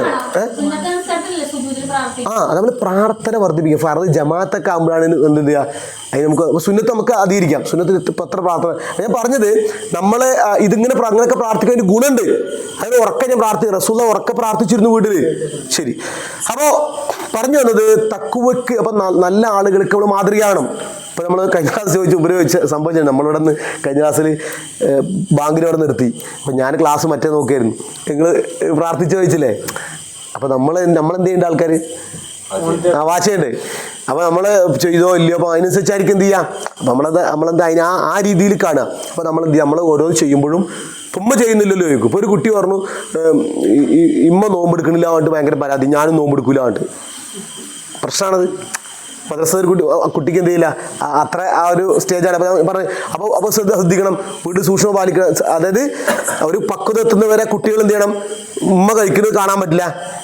നമ്മൾ കാര്യം മനസ്സിലാവും സ്ത്രീകൾക്ക്. അതായത് നോമ്പ് റമദാനിലെ പറഞ്ഞു ഞാൻ നോമ്പെടുക്കില്ലാന്ന്, ഉമ്മ നോമ്പെടുക്കണില്ല എന്ന് പറഞ്ഞു. കുട്ടി ഉമ്മ നോമ്പെടുക്കാൻ ഞങ്ങൾ നോമ്പെടുക്കും എന്നിട്ട് മദ്രസയിൽ വിളിച്ചു പറഞ്ഞു ടീച്ചേഴ്സ്, 6ാം ക്ലാസ് 7ാം ക്ലാസ് വിദ്യാർത്ഥിയാണ് ഇത് പറയുന്നത്, ഉമ്മക്ക് നോമ്പ് കുറിക്കാണ്, കള്ളത്തരം കാണിക്കുന്നു, അതുകൊണ്ട് ഞാൻ എന്ത് ചെയ്യില്ല, ഞാൻ നോമ്പെടുക്കില്ല. അപ്പോൾ ആ കുട്ടി അത്ര എത്തിയിട്ടുള്ളൂ. അപ്പോൾ നമ്മൾ എന്ത് ചെയ്യണം, അതിനനുസരിച്ചുള്ള ഒരു പിന്നെ ഒരു നില പഠിപ്പിക്കും നമ്മൾ ക്ലാസ്സുകളിൽ, ഓരോ ദർജ അനുസരിച്ച് പഠിപ്പിക്കും. അപ്പോൾ നമ്മൾ അത് സൂക്ഷ്മം പാലിക്കണം, അല്ലെങ്കിൽ കുട്ടികൾ കാണാണ്ട് കഴിക്കണം എന്ന് പറയാം. അതാണ് ഉദ്ദേശിച്ചത്. ഓക്കെ, ശരി. ഓക്കെ, അപ്പോൾ ഓരോ സൂക്ഷ്മത. അപ്പോൾ ഇത് നമ്മളൊരു അള്ളാഹുടെ പ്രാർത്ഥിക്കുക, വജഅൽനാലിൽ മുത്തഖീൻ, അള്ളാഹ് സൂക്ഷ്മം പാലിക്കുന്നവർക്ക് ഇമാമാക്കി. എന്നിട്ട് അള്ളാഹ് ഈ ഏറ്റവും പ്രധാനപ്പെട്ട ഗൗരവമുള്ളൊരു വിഷയം, തീർച്ചയായും സൽസലത്തെ സായത്, അന്ത്യനാളിൻ്റെ പ്രകമ്പനം. അപ്പോൾ എന്ന് പറഞ്ഞാൽ ലോകാവസാനം, അതാണ് സംഭവം. അത് വമ്പിച്ച ആ സംഭവം വളരെ വമ്പിച്ചൊരു വിഷയമാണത്, നിസ്സാരമല്ല. അപ്പോൾ ഈ സായത്ത് എന്ന് പറഞ്ഞാൽ അന്ത്യനാളിൽ കുറേ പേരുകൾ, അല്ലെങ്കിൽ അന്ത്യനാളുമായി ബന്ധപ്പെട്ട കുറേ പേരുകൾ പഠിപ്പിക്കുന്നുണ്ട്. ഇപ്പോൾ അതൊരു സായത്താണെങ്കിൽ വേറെ ഭാഗത്ത് ചില പേരുകൾ കിയാമ, അങ്ങനെ കുറേ യൗമുൽ-ആഖിർ, അങ്ങനെ കുറേ വരുന്നുണ്ട്. നമുക്ക് ആ പേരുകളൊക്കെ പഠിക്കാം. അപ്പോൾ അത് വമ്പിച്ച വിഷയമാണ്. അപ്പോൾ അന്ത്യനാളത് അത് ഈമാൻ കാര്യങ്ങളിൽ പെട്ടതാണ് അല്ലേ. അന്ത്യനാൾ വിശ്വാസം, ഈമാൻ, നമ്മൾ നേരത്തെ ബക്കി സുഹൃത്തുക്കൾ പഠിച്ച വിഷയമാണ്. അപ്പോൾ ഈമാൻ കാര്യം വളരെ പ്രധാനപ്പെട്ടതാണ്. അപ്പോൾ അതിനെക്കുറിച്ച് എന്ത് വേണം, നമ്മുടെ മക്കൾക്കൊരു ധാരണ വേണം. നമുക്ക് തന്നെ അതിനെക്കുറിച്ച്, അതെപ്പോ, അതെങ്ങനെ, അതിനെക്കുറിച്ചുള്ള അറിവുകൾ. അപ്പോൾ അന്ത്യനാൾ ഇവിടെ സംഭവിക്കും, അത് എപ്പോ, അല്ലെങ്കിൽ അത് എപ്പോ എന്നുള്ളത് എന്താണ്, എപ്പോഴാണ് സംഭവിക്കുക. അപ്പോൾ അതിന് ഉത്തരം നമുക്കറിയില്ല. അപ്പോൾ അതാണ് നമ്മളന്ന് പറഞ്ഞു, ജിബ്രീൽ അലൈഹിസ്സലാം റസൂലുള്ളാഹി സ്വല്ലല്ലാഹി അലൈഹി വസല്ലമയോട് വന്ന് ചോദിച്ചു അല്ലേ, റസൂലെ അന്ത്യനാൾ എപ്പോഴാണ്, അന്ത്യനാൾ പറയണ്ടല്ലോ നിങ്ങൾ, അന്ത്യനാൾ സംഭവിക്കുക എപ്പോഴാണ് ചോദിച്ചു. അത് പഠിപ്പിക്കാട്ടോ, എന്ന് വെച്ചാൽ ചോദ്യം ചോദിച്ചിട്ട് ആൻസർ പറഞ്ഞ് സ്വഹാബത്തിനെ പഠിപ്പിക്കുന്ന ഒരു സിസ്റ്റമാണ്, രീതിയാണത്. അപ്പോൾ നബി സല്ലല്ലാഹു അലൈഹി വസല്ലം പറഞ്ഞു, ഇങ്ങനെ ഉപയോഗിച്ച പദമാണ്, ചോദിച്ചവനേക്കാൾ ചോദിക്കപ്പെട്ട ആൾക്ക് അറിവില്ല. അങ്ങനെ അതിൻ്റെ മറുപടി എന്ന് വെച്ചാൽ, ചോദിച്ചത് നിനക്കറിയാത്ത പോലെ ചോദിക്കപ്പെട്ട എനിക്കും അറിയില്ല എപ്പോഴാണ് സംഭവിക്കുക എന്നുള്ളത് കേട്ടോ. അപ്പോൾ ഇൽമുസായി അന്ത്യനാളിൽ ഈ പ്രകമ്പനം ഉണ്ടാകും എന്നുള്ളത് അത് അള്ളാഹുവിൻ്റെ അറിവിൽപ്പെട്ടതാണ്. അപ്പോൾ നമ്മുടെ രായത്തൊന്ന് പറഞ്ഞിരുന്നു, ഓർമ്മ, ഏതൊരായത്ത് പറഞ്ഞൂടെ, മറവി മനുഷ്യൻ്റെ അനുഗ്രഹമാണെന്ന് ആരോ പറഞ്ഞിട്ടത് അല്ലേ. സൂറത്തുൽ ലുഖ്മാനിൽ 5 കാര്യങ്ങൾ അള്ളാഹ്ക്ക് മാത്രം അറിയുമുണ്ടോ ഒരു വിഷയം നമ്മൾ പറഞ്ഞില്ലെന്ന്. ലുഖ്മാനിലെ അവസാനത്തെ ആയത്ത് 31-ാമത്തെ ചാപ്റ്ററാണ്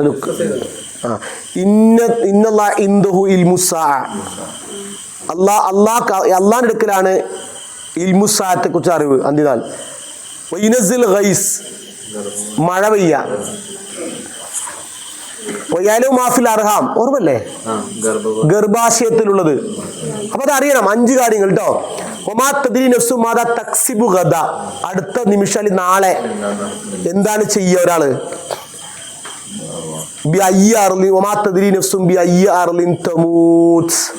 എവിടെ വെച്ച് മരിക്കും. ഒന്ന് എല്ലാരും പഠിക്കണം കേട്ടോ. ഒന്ന് അന്ത്യനാൾ എപ്പോഴാണ്, അന്ത്യനാളിനെ കുറിച്ചുള്ള അറിവ് അള്ളാഹ്ക്ക് മാത്രമാണ്. മഴ പെയ്യുക, അപ്പോൾ മഴ പെയ്യാറ് നമ്മളിങ്ങനെ മഴ പെയ്യാന്ന് ഉദ്ദേശിച്ച് പെയ്യൽ മാത്രമല്ല, അതിൻ്റെ തോത്, അളവ്, എത്ര സമയം, എന്തെല്ലാം, എങ്ങനെ ഒന്നും നമുക്ക് എന്തില്ല നിർണ്ണയിക്കാൻ പറ്റില്ല. ഇപ്പോൾ കളക്ടർ ഒഴിവ് കൊടുത്തു, നല്ല ഒരു തുള്ളി മഴ പെയ്തിട്ടില്ല എന്ന്.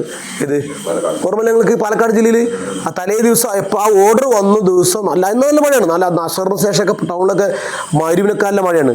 അപ്പോൾ നമ്മൾ വന്നു ഗ്രൂപ്പിൽ, മദ്രസ കുറേ ചർച്ച ചെയ്തിട്ടാണ് മദ്രസയിൽ കൊടുക്കണോ വേണ്ട, എന്തായാലും അങ്ങനെയൊക്കെ ഒഴിവ് കൊടുത്തിട്ടുണ്ട്. അതിന് ഗ്രൂപ്പിലിട്ടു. ആ ഗ്രൂപ്പിലിട്ട ശേഷം ഒരു തുള്ളി, അത് അങ്ങനെ തന്നെ പറയണേ, ഒരു തുള്ളി. അന്നാണ് ഞാൻ കുറേ അലക്കി, 2-3 പ്രാവശ്യം വാഷിംഗ് മെഷീനിട്ട് അലക്കിയിരുന്നു. കാരണം നല്ല വെയിലായിരുന്നു. വെറുതെ പറയല്ല കേട്ടോ, ക്ലാസ്സിന് ഉത്സവത്തിന് വേണ്ടി പറയല്ല. ഒരു തുള്ളി മഴ ചെയ്തില്ല ആ ദിവസം. അല്ല, ലീവ് കിട്ടിയ അതാണ് അത് പറയാം, അവർക്കൊരു നിഗമനത്തിൽ പറയാം അങ്ങനെയൊക്കെ ഉണ്ട്. കുറ്റമെല്ലാം പറഞ്ഞത്. ഇപ്പൊ നമ്മൾ ഫോൺ എടുത്താൽ നോക്കുക, ചിലര് റൈനീടെ കൊടയെടുക്കും, ഇത് നോക്കിയിട്ട് പോകലില്ല, അങ്ങനെ ഒരു ഏകദേശം ധാരണയില്ലേ. അപ്പൊ നമ്മളെന്ത് ചെയ്യണം, ഇവിടെയൊക്കെ കുട്ടികളൊക്കെ പറയരുത്, നമ്മളാ മഴ ഇന്ന് മഴ കിട്ടോ നാളെ ഉണ്ടാവട്ടോ അന്ന് എന്ത് ചെയ്ത് അങ്ങനെ പറയരുത്.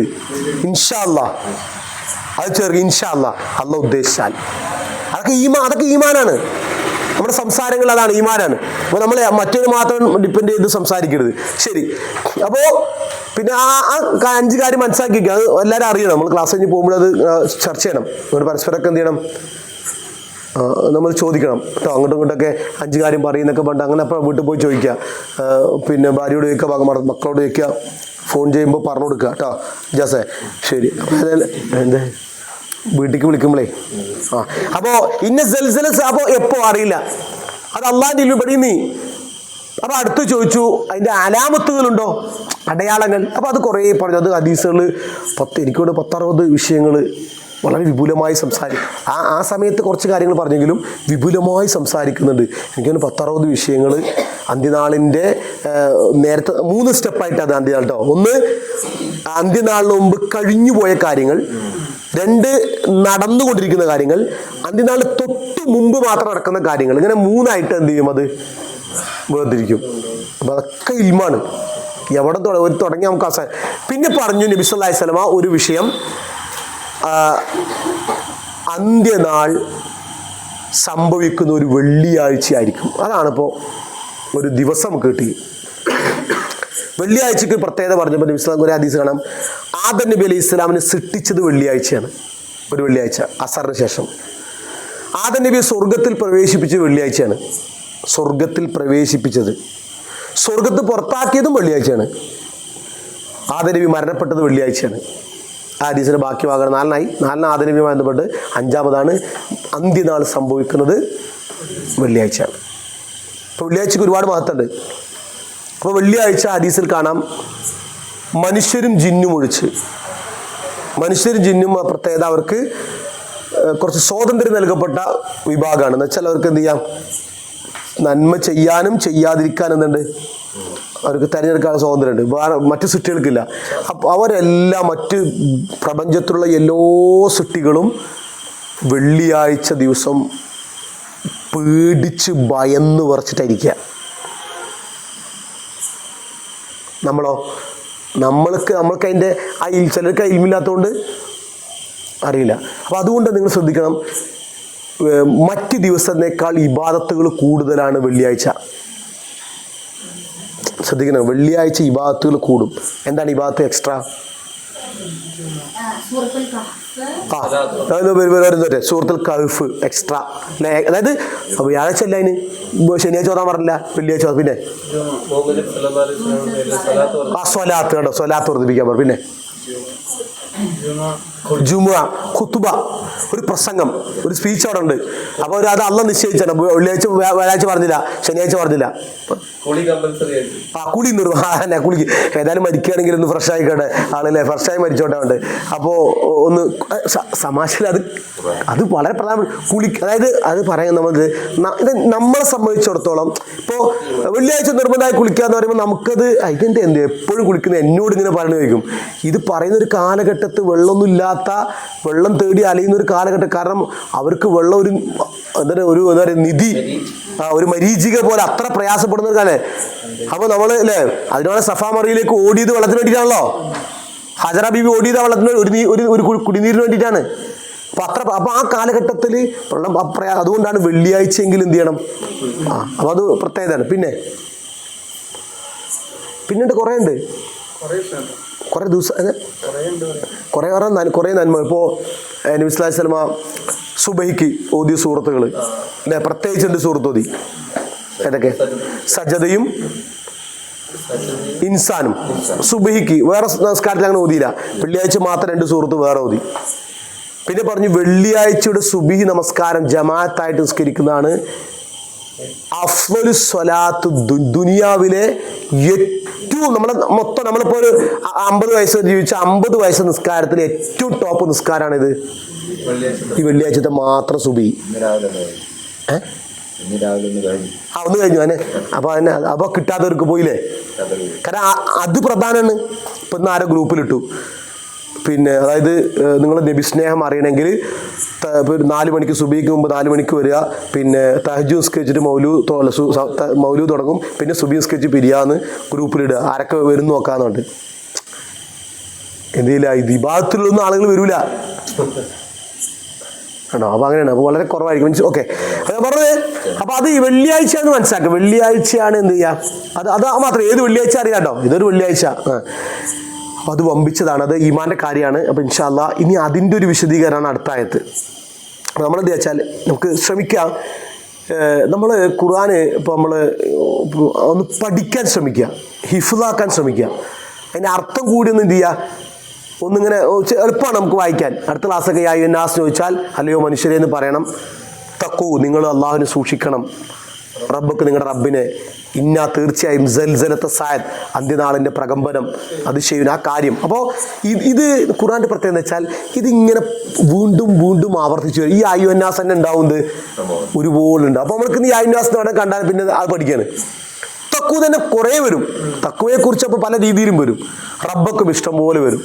ഓരോ അപ്പം ആ ഭാഗം എന്ത് ചെയ്യണ്ട, പുതിയ ഓരോ പദങ്ങൾ മാത്രം മതി. അത് എവിടെ നോക്കിയാൽ നമുക്ക് ഇന്നെ കാണാം. സൽസൽ കുറച്ച് റെയറായി വരുന്നതാണ് സൽസലത്ത്, പ്രകമ്പനം. അധികമല്ല ഖുർആൻ, അല്ല അധികമല്ല. നമ്മൾ ഇവിടെ ശ്രദ്ധിക്കുന്നത് സൽസലത്ത് അപ്പോൾ വളരെ കുറച്ച് വരുന്ന ഭാഗത്ത് വളരെ ഒരു 4-5 പ്രാവശ്യം അപ്പോൾ അടിക്കും. പിന്നെ ഷെയ്വിനാണ്, ഷെയ്വ് ഇഷ്ടം പോലെ കാര്യം. അവയും പല ഭാഗത്ത് വരും. അപ്പോൾ അത് കുറ്റകരമായ കാര്യങ്ങൾക്ക് അല്ലെങ്കിൽ കുറച്ച് ഗൗരവമാകുമ്പോൾ വമ്പിച്ചത് വരും. എന്നാൽ അള്ളാഹുലേക്കൊക്കെ ചേർത്ത് വരും ചിലപ്പോൾ. അൽ അലീം, അള്ളാഹുലെ. ഇപ്പം നമ്മൾ ആയത്തിൽ കുറിച്ചൊക്കെ ഓതുമ്പോൾ വഹുവൽ അലിയുൽ ആണ്. അവിടെ എന്താ പറയുക, മഹത്തായവൻ, മഹാൻ. ആര്? അത് അള്ളാഹിൻ്റെ പേരായിട്ട് വരിക. അപ്പോൾ നമ്മൾ ആ ചെറിയ അർത്ഥം ചില ഭാഗത്ത് വരും. അപ്പോൾ ആ ഭാഗം ശ്രദ്ധിച്ചാൽ മതി. അപ്പോൾ ഇത് പഠിക്കാൻ എളുപ്പമാണ്. ഇനി ഒരു ആയത്ത് നമുക്കത് ഓതാം.